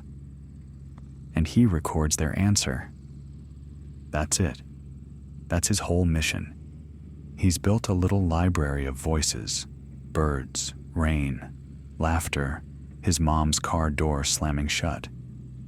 And every time he hears a new one, he presses his headphones tight to his ears and closes his eyes, like he's building a world in his head where everything still makes sense.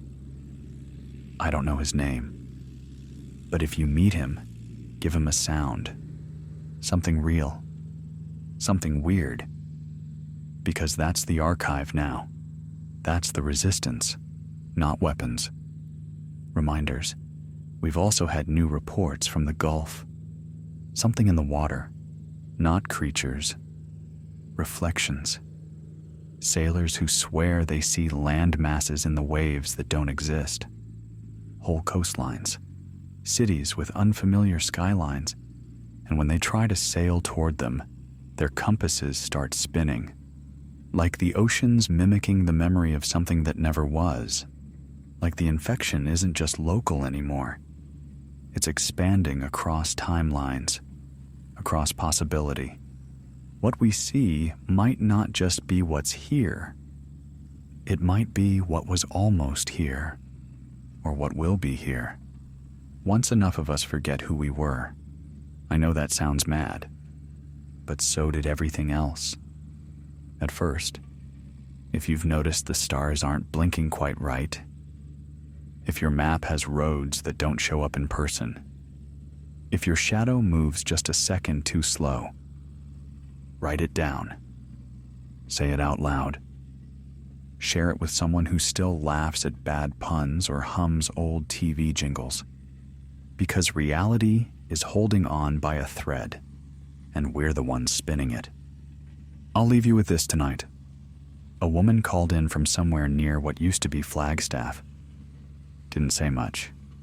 Just this. I built a scarecrow that doesn't scare birds. It sings to them, and they stay. And then she hung up. No name, no static. Just that one strange, beautiful thing. That's enough for me.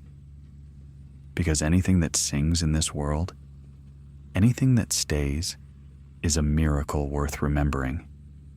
This is Jordan Hale, 99.3 FM, the last frequency. The world hasn't ended. Not quite. It's just changed shape. And we're the ones still trying to remember what it used to look like. Keep going. Even if no one claps, even if the road loops back on itself, even if your own voice sounds like a stranger sometimes, keep going. Because the moment you stop asking questions is the moment they win. And I don't know about you, but I'm not ready to be that quiet. This is Jordan Hale. You're listening to 99.3 FM, the last frequency. It's late here. Not sure how late exactly. My watch stopped ticking 2 days ago, and the stars are all wrong. There's a clock tower I can see from this window, half collapsed, rusted, stuck at 241. It hasn't moved since spring, but birds still land on it in the morning. That has to mean something. Even the broken things are still part of the pattern. I got a signal from the Rockies last night, a burst of Morse code stitched into the static, sent from an old rail yard turned refuge. The message was short, just 4 words: "We remember the before." That hit me hard, because I don't know if I do. Not clearly, not anymore. I remember pieces: a coffee shop with sticky tables, the sound of shoes squeaking in a grocery store aisle, someone brushing their teeth with the water running and me yelling from the hallway to turn it off. I don't remember who that someone was, but I remember how it felt, and that's something the pods will never copy. Not the facts, the feelings behind them. They can trace your routine, scan your speech, wear your skin. But they can't imitate the ache of a half-forgotten laugh, or the weight of a name that used to mean home. They don't understand ghosts. And we are full of ghosts, full of half-formed memories and crooked smiles and inside jokes no one else would get. I think that's why they're still afraid of us, because we carry what they can't predict. I talked to someone this morning who's been keeping a before diary. It's not a journal, not about today. It's a list of things that used to exist. Not big things, just small, human ones. A wind chime that always sounded off-key. A neighbor who watered plants at midnight. The smell of laundry dried in the sun. Every time she feels herself forgetting, she opens that book, reads until something stings, and when it stings, she knows she's still here, still herself. If you're listening and you've started to feel blurry, write something down. A smell, a face, a place, anything. Make it real again. Memory is armor now. We had a group of runners come through last week. They move fast, carry nothing but seeds and cassette tapes. Call themselves pollinators.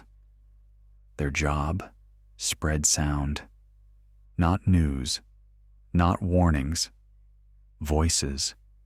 They pick up old recordings, pirate broadcasts, even voicemail snippets, and drop them into different frequency bands.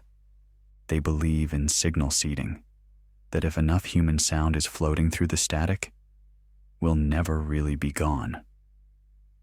One of them handed me a tape, unmarked. I played it yesterday. It was a toddler laughing. Just that. Clear, high-pitched joy for almost 30 seconds. And then someone, maybe a parent, saying, "Do it again," and more laughter. I must have played that tape 20 times. Because that sound, it didn't belong to them. It was real. You can't fake that kind of noise. You can't program glee. I've said this before, but I'll say it again.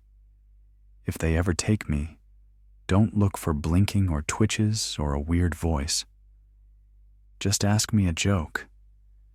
If I can't get it, if I don't laugh, that's how you'll know. Because humor is human. Timing is human. Impatience, awkwardness, cringe. That's us.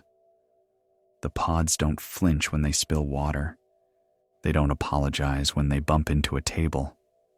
They don't freeze when someone says, "Remember that time?" And you suddenly don't. But we do. That pause, that breath, that's your humanity checking in. Don't mute it. Let it speak. Let it yell. There's a weird light in the sky tonight. Kind of orange, kind of green. It doesn't move like stars or satellites. It pulses, softly, like a heartbeat. Some say it's just atmospheric interference. Others think it's them, sending something, receiving something. I don't know, but I do know it makes my skin buzz. And when I close my eyes, I hear faint music. Not melodic, more like harmonics, like someone tuning an orchestra you can't see. Maybe it's just my brain trying to fill the quiet, but I don't trust quiet anymore, not when it's too even. I trust the coughs, the throat clears, the dogs barking 3 blocks away. I trust imperfection. If the world ever feels too still, break something, sing off key, stumble on purpose, knock a chair over and don't pick it up right away. Give the silence a reason to question you. I read something once, back before all this. Perfection is the enemy of presence. I didn't get it then, but I do now. Because what's left of us is messy. It's out of tune and late to the meeting and bad at goodbyes. And so what? That's where the real stuff lives. We got a recording from someone calling himself Patch. Used to be a sound engineer. Now lives under a decommissioned roller coaster with 6 solar panels and a cat named Fridge. Patch says he's building a noise wall. Takes audio from old VHS tapes, wind chimes, drum circles, and laughter, feeds it into a loop machine, and broadcasts it on an abandoned FM band. He says the pods avoid his area. Too much chaos. Not enough order. They can't track intent if there's no pattern. So he plays jazz, kids arguing, water boiling. He plays life. I think that's genius. We should all do that. Flood the airwaves with nonsense. Tell knock-knock jokes into soup cans. Bang pots together. Make the world too loud for imitation. This isn't a war of bullets. It's a war of being. And we win by staying unpredictable. So I'll keep telling these stories. You keep whispering secrets into pine cones or yelling Marco into empty tunnels just in case someone yells Polo back. Because that's how we keep the thread going. Not with heroics, with weirdness, with love, with noise. This is Jordan Hale. 99.3 FM, the last frequency. Still breaking the silence. Still singing in the dark. Still yours. If you're there, whisper your name. If no one else hears it, I will, and I'll say it back. This is Jordan Hale, broadcasting from somewhere west of where the rivers stopped having names. You're tuned to 99.3 FM, the last frequency. There's frost on the inside of the windows this morning. I wiped a circle clear with the sleeve of my coat just now. Outside, the sky looks faded, like the blue's been drained a little too long in bleach. Not gray, not stormy, just colorless. That's how they start in new zones. Not with fire or ash or falling skies. Just the color fades. The contrast dies. And everything starts to look like it was painted yesterday by someone who didn't care much about detail. I remember someone once said that evil wouldn't come dressed in flames. It'd come dressed in comfort. Something soft, familiar. Now I get it. And I can't stop thinking about how many of us welcomed it. We wanted the silence. We wanted the clean air, the full shelves, the smiling neighbors, because we were tired. Tired of grief, tired of bills, tired of each other.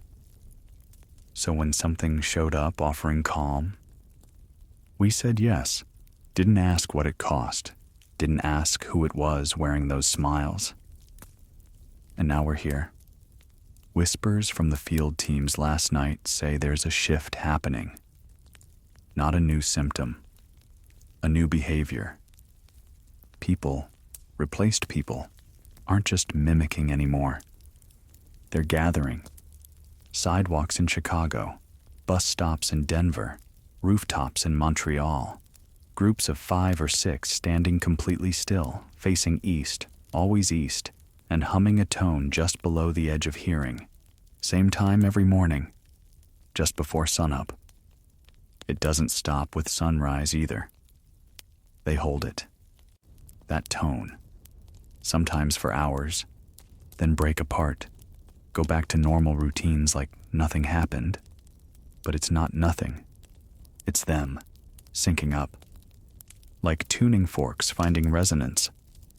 One of the watchers said it reminded him of morning prayers, or warm-ups before a concert. Whatever it is, they're aligning. Not just individually, collectively. And when they align, the rest of us feel it. Headaches, vertigo, lost time. One woman reported finding her own diary filled in with entries she doesn't remember writing. Entries from next week. Someone else forgot their native language for 12 hours. That's how deep this is going. Not just biology, not just mimicry. They're folding time. They're rewriting memory. And they're doing it with a hum. Dr. Holloway, if you're out there, your last tape said they weren't just replacing bodies. They were replacing reference points. You said, they can't conquer us if we remember the old world, so they erase the comparison. I think it's happening. The air feels neutral. The kind of air that doesn't argue with your lungs. The kind that makes you forget what sharp air used to taste like. If you're still human, fight to remember the sharp things. Fight to remember what hurt. Because that pain, that sting, that's real. That's yours, and it's holy. Tonight, I want to read something I found scribbled on the inside of a burned-out vending machine. It was written in charcoal, probably with a stick or a nail. They walk like us, but they don't trip. Watch the knees. We stumble. They float. Simple, but it wrecked me. Because it's true. I've been watching the footage. From old security cams, from drone captures sent in by rogue pilots, and in every frame where someone is taken, they move like they're on rails. No loss of balance, no weight shifting between feet. Just glide. It's eerie, and it's dangerous, because it looks so close to real. But it's not. We are meant to trip. We are meant to slip on ice and knock over cups and forget the words to songs we sang every summer. We're meant to get things wrong. If someone near you hasn't made a mistake in days, ask them a question they can't prepare for. Throw them off rhythm. Say something absurd. Interrupt the pattern. If they hesitate, good. If they don't, run. And if you can't run, remember, they can't take what you protect in silence. That might be the only weapon we've got left. I spoke to a man named Jonas last week. He lives out of an old Amtrak sleeper car parked in what used to be Kansas. Says he's collecting stories, not writing them down, memorizing them. Because he doesn't trust paper, doesn't trust files or servers. He trusts neurons. He says the mind forgets on purpose, but the heart doesn't. So he listens. He'll sit with someone for hours, learning every word they can recall of their lives before this. And then he walks away, carrying their memory in him, like a living archive. He's got 37 lives in his head now. And he says he dreams in their accents, their phrases, their grief. That's how we survive this. Not with barricades, with bonding, with one mind holding another. There's power in memory. There's power in narrative. That's why they're trying to overwrite ours.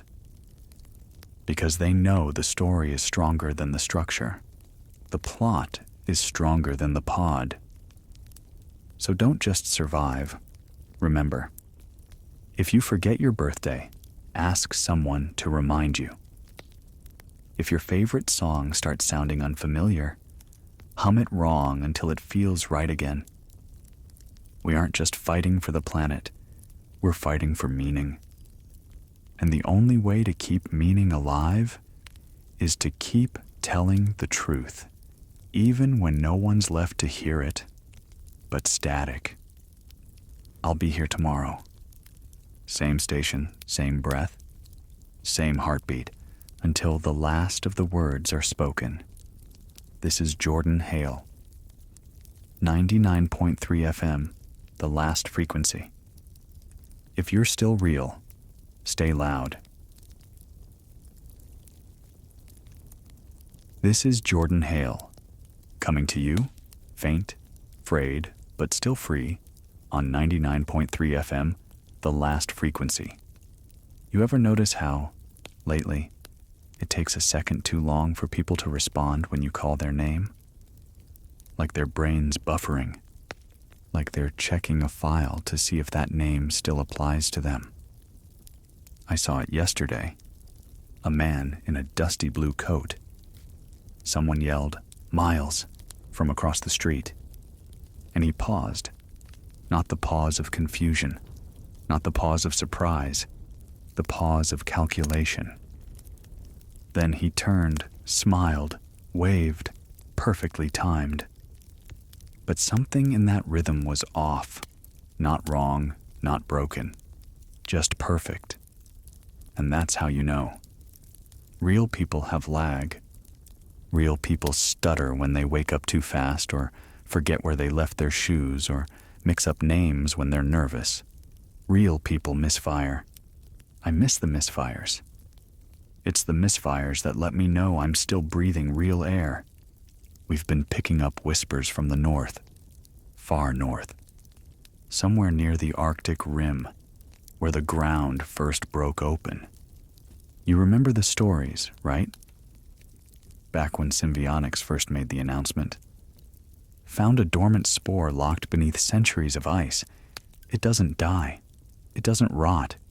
It just waits. Everyone thought it was just marketing. Another miracle bug, another biotech fix, something to grow super crops in failing soil. They never said what kind of soil it was meant to grow in, because it wasn't just for farmland. It was for us, for our cells, our bones, our memories. And now that cold, ancient thing, it's warmed up. Worse, it's awake. Someone, an old field scientist, sent us a recorded message from a wind farm just south of Tuktoyaktuk. She said the pods up there have changed shape. Not visibly, but in density. They're harder to destroy. They absorb heat. They sing when the wind blows through them. And there's something else. Animals won't go near them, not anymore. At first, the deer used to nibble the edges. Rabbits built nests in the coils. Now, they freeze up, run, or stand still too long and just vanish. No carcass, no blood, just missing. You know what that sounds like? Not invasion. Integration.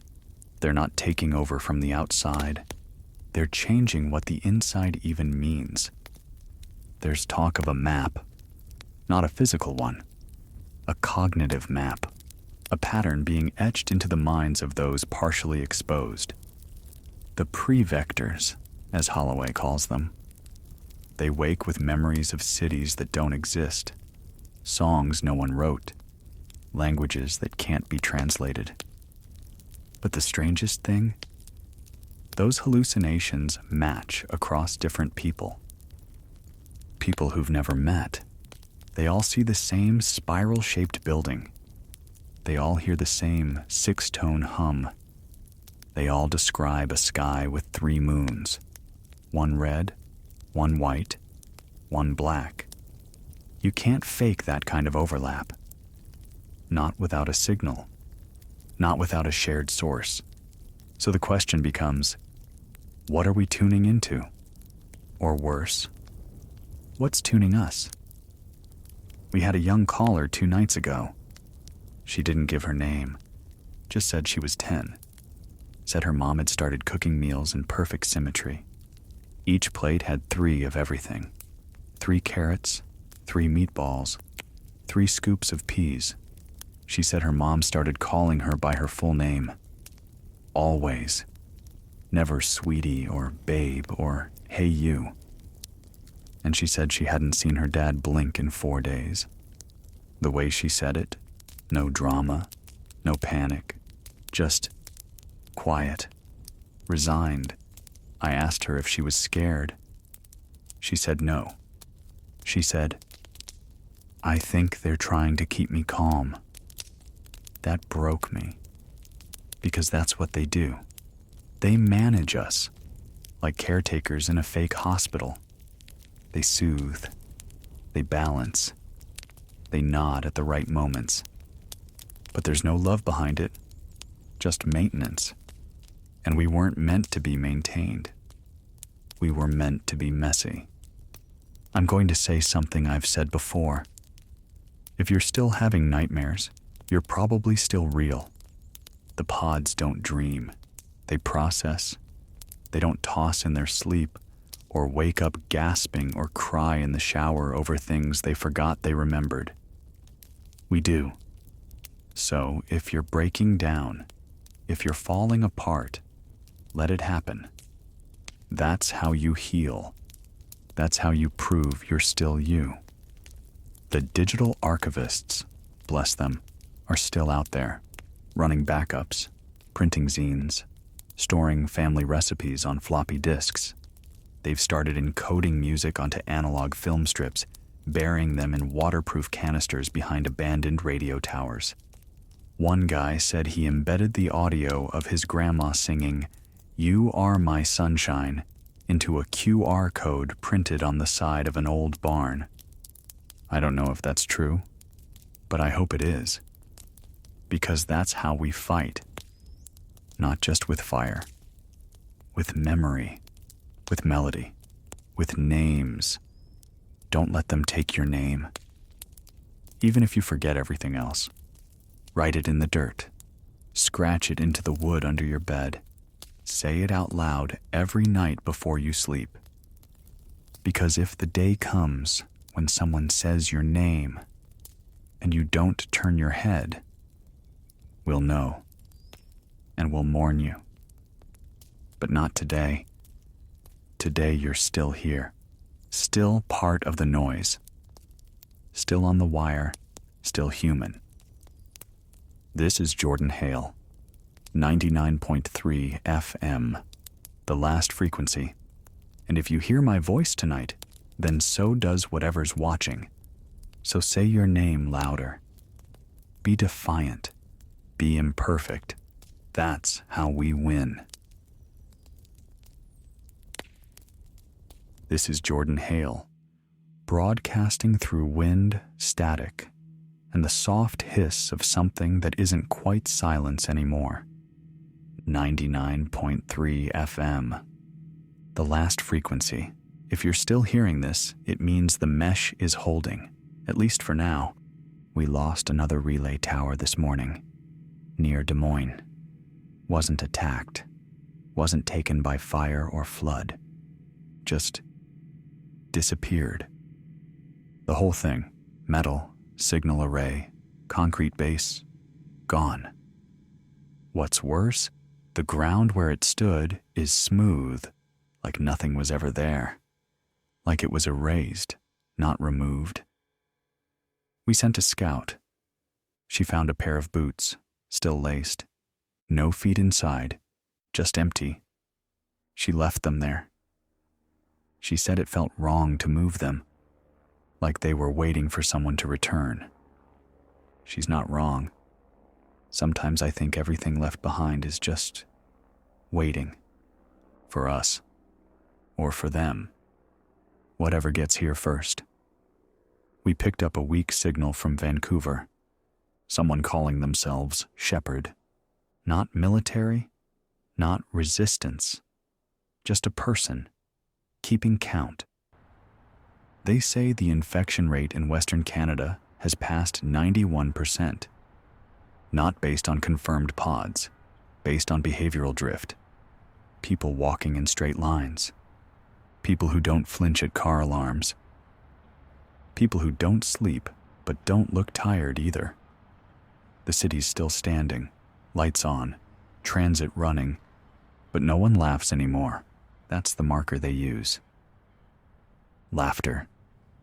Shepherd says they haven't heard a real laugh in 19 days. Think about that. No chuckles, no giggles, no snorts, no belly shakes, just silence, smiling without sound. Is there anything more terrifying? Because laughter isn't just noise. It's rebellion, it's chaos. It's the body short-circuiting for joy, and they can't fake that. They can mimic expressions, but they can't lose control. So if you want to test, tell a joke. Not a good one, a bad one. Tell the kind of joke that makes people groan, and watch how they react. If they laugh too clean, run. If they say, "That's funny," but don't show it, run.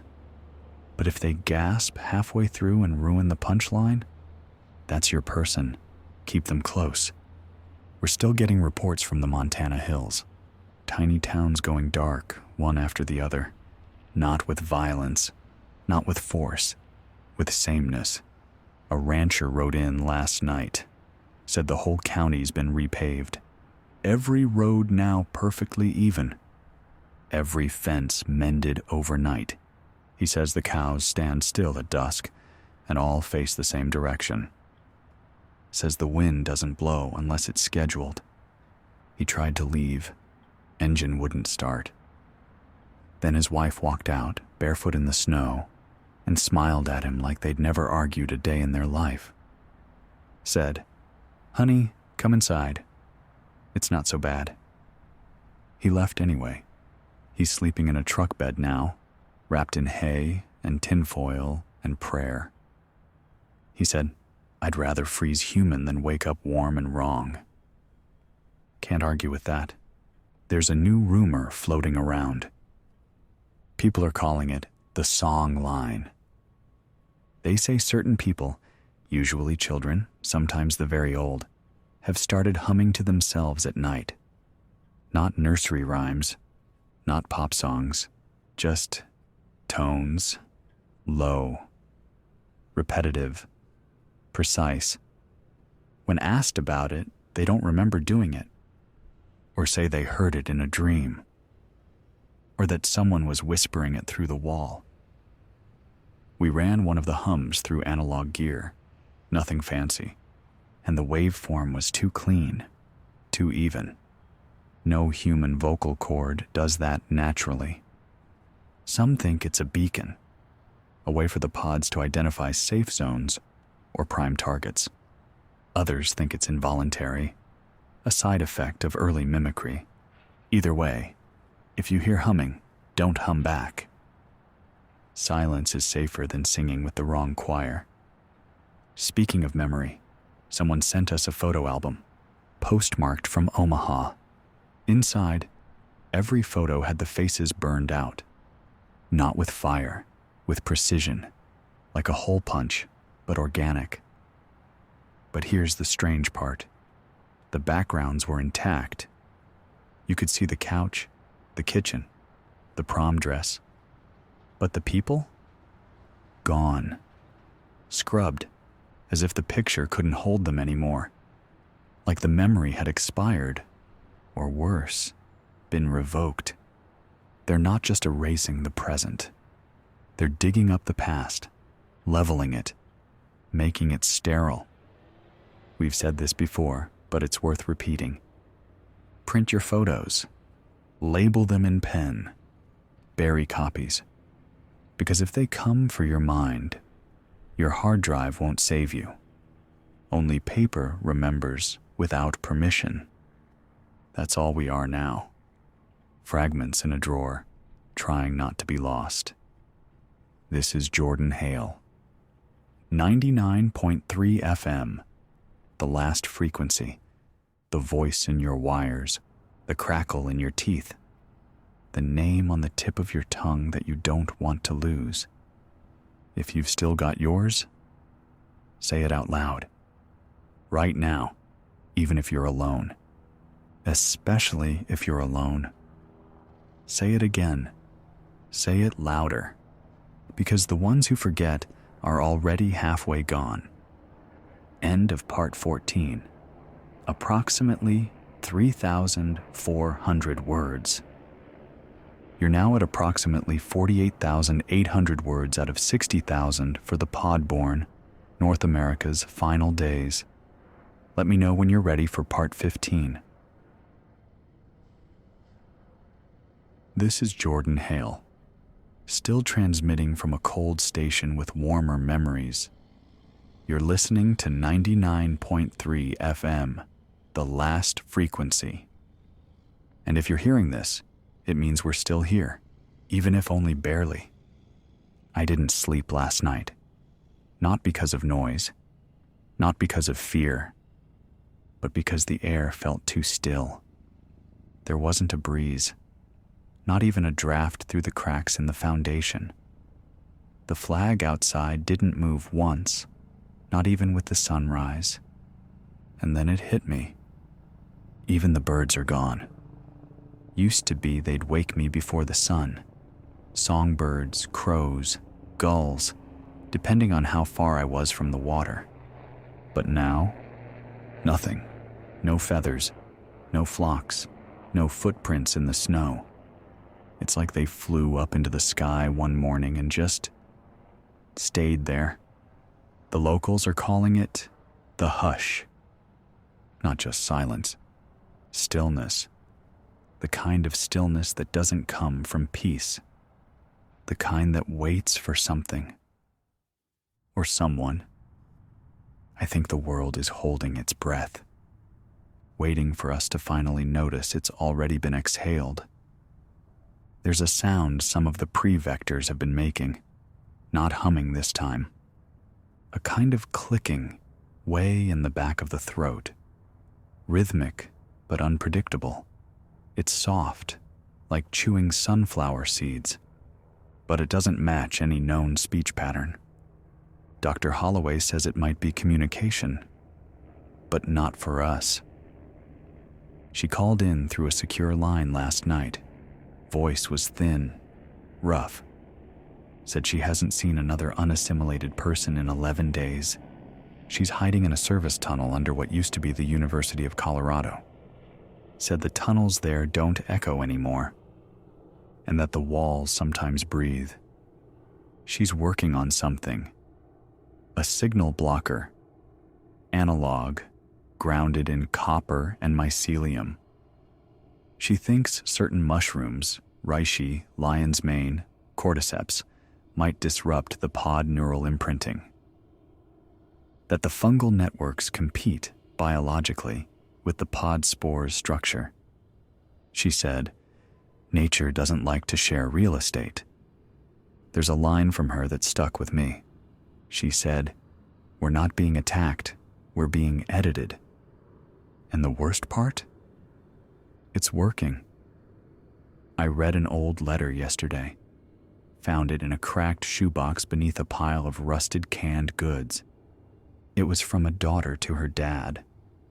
Talked about her first bike ride, the way he ran behind her, yelling encouragement. I could feel the love in the words, the clumsy spelling, the smudged ink. And then at the bottom, a different hand had added, "This memory has been deprecated." That was all, in clean, clinical script. Like a footnote, like a command. Who writes over a daughter's love? Who stamps out something so small, so human, only something that doesn't understand us, or maybe something that understands us too well. They know what we hold on to, and they know how to loosen our grip. So we have to hold harder. I want to tell you about a woman named Lita. She's been broadcasting on shortwave from a fishing boat near Nova Scotia. Calls her rig the Whisper Net. She only sends out music. No words, no commentary, just songs from the before times.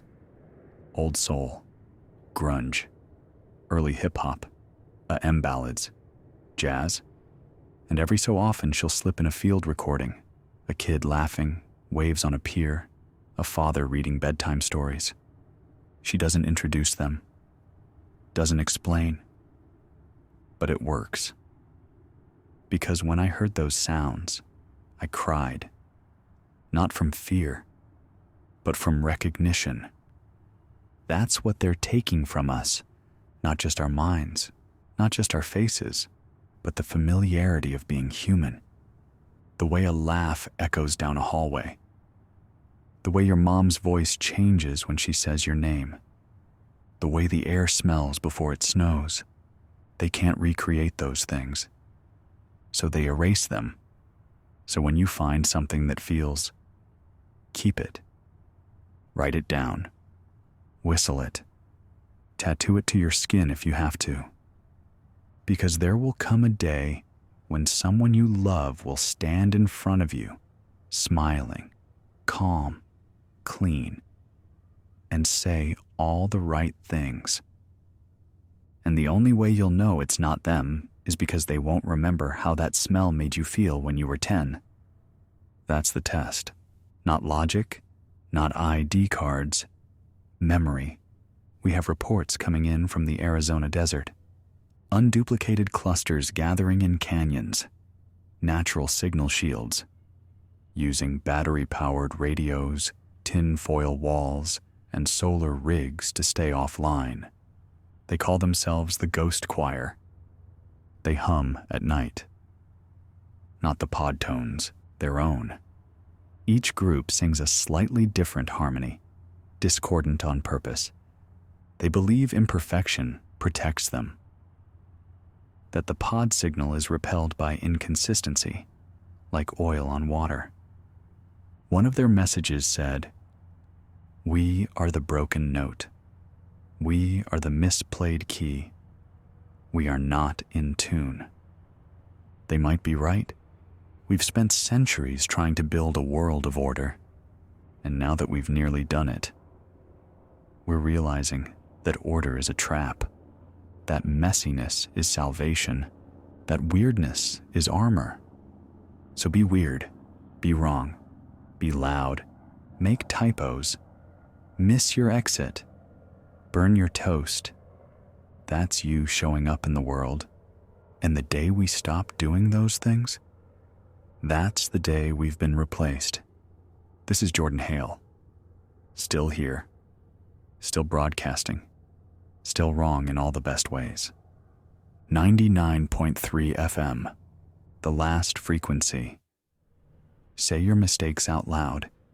Name them. Cherish them. They're the only proof we've got that we're still real. This is Jordan Hale. It's just past midnight here on 99.3 FM, the last frequency. And if this voice still sounds familiar, then we've got more time than I thought. The power flickered an hour ago. Not from a storm, not from grid failure. Just a slow pulse, like the whole station took a breath and forgot to exhale. The light didn't go out all at once. It dimmed. Like something was trying to find the rhythm of the room before settling in. And the screen, the one I used to monitor outbound signal, started to scroll. Not data, not static. Words. Just one word repeated over and over. Accept. I shut it off, ripped the wires from the wall, let it stay dark. Because that word, it's not a message. It's an invitation. And I don't take invitations from something that doesn't knock before it enters. A listener from Utah sent us something strange. An old cassette. No label. No case. Just a sticky note that said, "Found this under the floorboards of my son's room. He's been gone 7 months." We played it. Scratchy, warbled, quiet. It started with wind, just wind, but underneath it, faint, like a whisper trapped in an old vent duct. There was music, not composed, not melodic, but familiar. Like someone had taken lullabies from a dozen different cultures and braided them together. Then, halfway through, a voice. Young, male, cracked with emotion. He said, "If anyone finds this, I want you to know, I didn't forget. I didn't let go, even when they came, even when they used my voice to talk to my mom. I held on to one thing. My name is Isaac. I am Isaac." Then silence. Then the tape snapped in the player. The reel melted, nothing left to salvage. But that name, Isaac, it's yours now. Carry it for him. Say it when you feel yourself slipping, not as a name, as a reminder. We are not just data to be rewritten. We are not just forms to be filled. We are not just shells to be worn. We are Isaac. We are someone. Reports from the Appalachian corridor say the hills are growing quieter. You'd think that would be impossible. No war, no bombs, no cities. But the people there say the silence has a shape. They say it moves. Like fog without moisture. Like a shadow without a source. And where it passes, language changes. Grandparents forget nursery rhymes. Bibles are found with the pages rearranged. People speak, but the cadence is off. Not just foreign, but too correct. Like speech written by something that understands grammar but not emotion. Like an actor who learned the lines but not the character.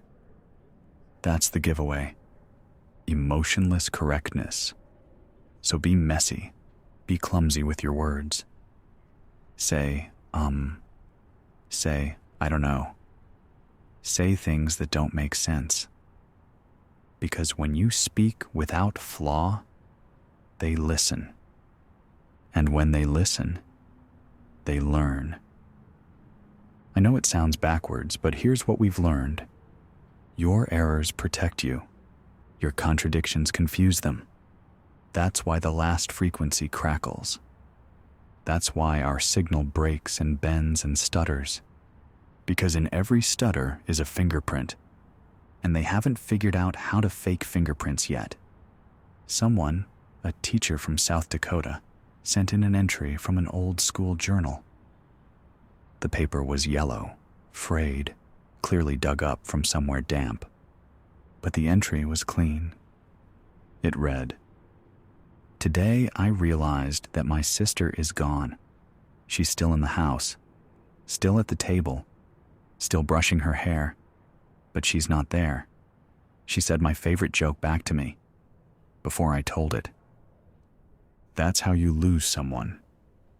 Not in death, but in mirrored memory. When they start anticipating your words, not because they know you, but because they contain you. The pods don't learn from scratch. They inherit.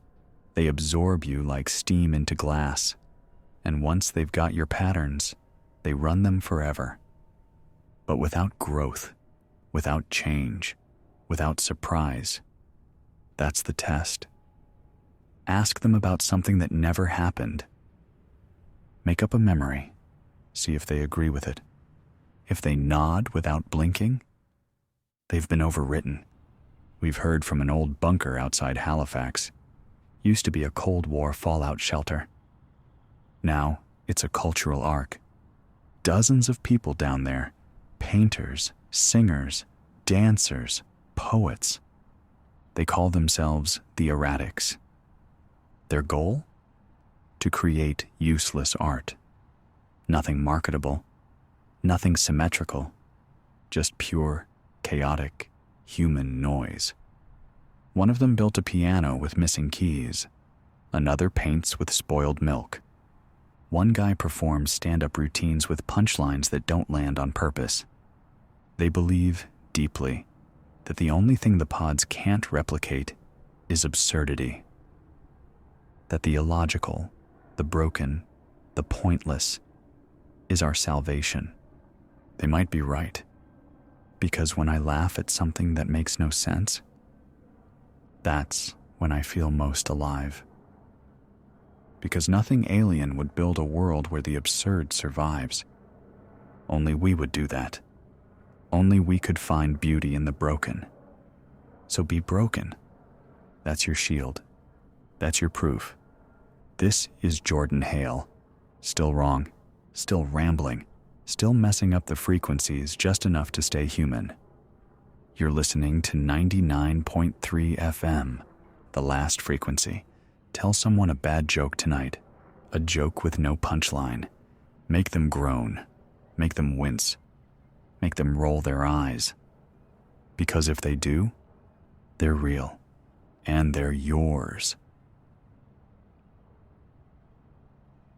This is Jordan Hale, still breathing, still burning radio hours like they're logs on a fire. 99.3 FM, the last frequency.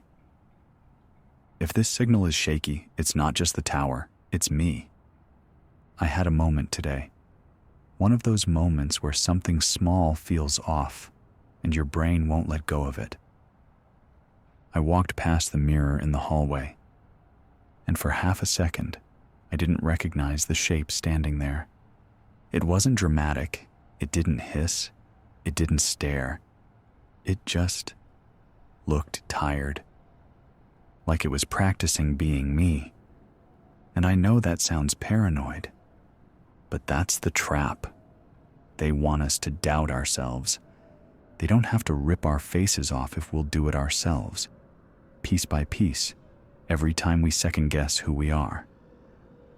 I stared at my own reflection for 5 straight minutes, just to be sure. Then I blinked. Twice. Fast. Because they never blink that way. And I said out loud, my first crush was in 5th grade. Her name was Emma. She smelled like erasers and bubble gum, and she kicked me in the shin for stealing her pencil. And I smiled, because I remembered the pain. They can fake the memory, but they can't fake the wince.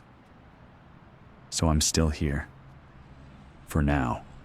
We've been monitoring chatter from mesh relays strung up along the northern Rockies. There's a camp there, deep in the tree line, calling themselves the Forgets. Sounds strange, but they explained. Each day, one member volunteers to forget something. A name, a date, a favorite meal. They write it down on old paper and burn it at sundown. They say it's a way of honoring choice, that the pods never forget, because they don't know what's worth keeping. Only humans can choose what to leave behind, and that choice is freedom. The leader of the Forgets, a woman named Riva, sent us a voice packet. Here's what she said. We don't keep calendars anymore. We don't track anniversaries. We just mark the days by what we let go of. It's painful, but it's ours. I think about that a lot. We spend so much time trying to hold on to everything. But maybe survival isn't about memory. Maybe it's about choosing what not to carry. Not because it isn't precious, but because it was. And that's enough. A new message came in from the Gulf Coast. Someone broadcasting from a shrimp boat turned floating transmitter. Call sign, Static Swan. He said the water's changed. Not poisoned, not dark. Still. too still. He dragged a net through a mangrove inlet, pulled up fish that were perfect, identical. Same length, same spots, same broken scale by the dorsal fin. Not dead, not swimming, just waiting, lined up in the net like they volunteered. He threw them back. They didn't resist. They just hovered, facing the same way. He said the tide is pulling the ocean into a pattern, and he's not sure if the moon's still calling the waves or something else is. Nature doesn't repeat itself that perfectly. It adapts, it improvises, it struggles. This thing, it mimics nature without the mess, and that's how you know. The mess is missing. I got a letter. Real ink, real paper, smudged from tears or rain or maybe both. From a girl in what used to be Nebraska. She wrote, "My brother isn't my brother anymore. He makes the same joke every morning, like he's reading off a page. He used to change it. Now he says it like a robot. So I started laughing at the wrong part, just to see if he'd notice. He didn't. He just smiled. Too wide, too smooth." She buried that letter in a peanut butter jar and left it behind the old swing set. She hopes someone finds it when she's gone. We found it. We're keeping it. Because that's all this is now. Breadcrumbs through the dark. We hold each other with stories. That's all we've got. No armies, no counterattacks, just truth, told badly, brokenly, beautifully, and hope that someone else is listening. They always forget the sounds. When they copy us, they get the big things, faces, routines, movements. But the small sounds, the sigh when you sit, the crack in your voice when you try not to cry, the way you hum when you're not thinking, they can't catch that. They haven't learned background noise, so lean into it. If you're not sure who's real, sit quietly and listen. Real people are noisy in all the wrong ways. They tap feet, they sniffle, they mutter, they mispronounce. The pods, they wait. Still, clean, efficient, unbearably polite. That's not us. So if you're a mess, bless you. You're doing it right. This is Jordan Hale. Still messy, still human, still here. You're listening to 99.3 FM, the last frequency. If your heart skips a beat when a song catches you off guard, you're not lost yet. Hold on to that. Let it hurt. Let it bleed. Let it be. Because the moment it stops surprising you, that's when the replacement begins.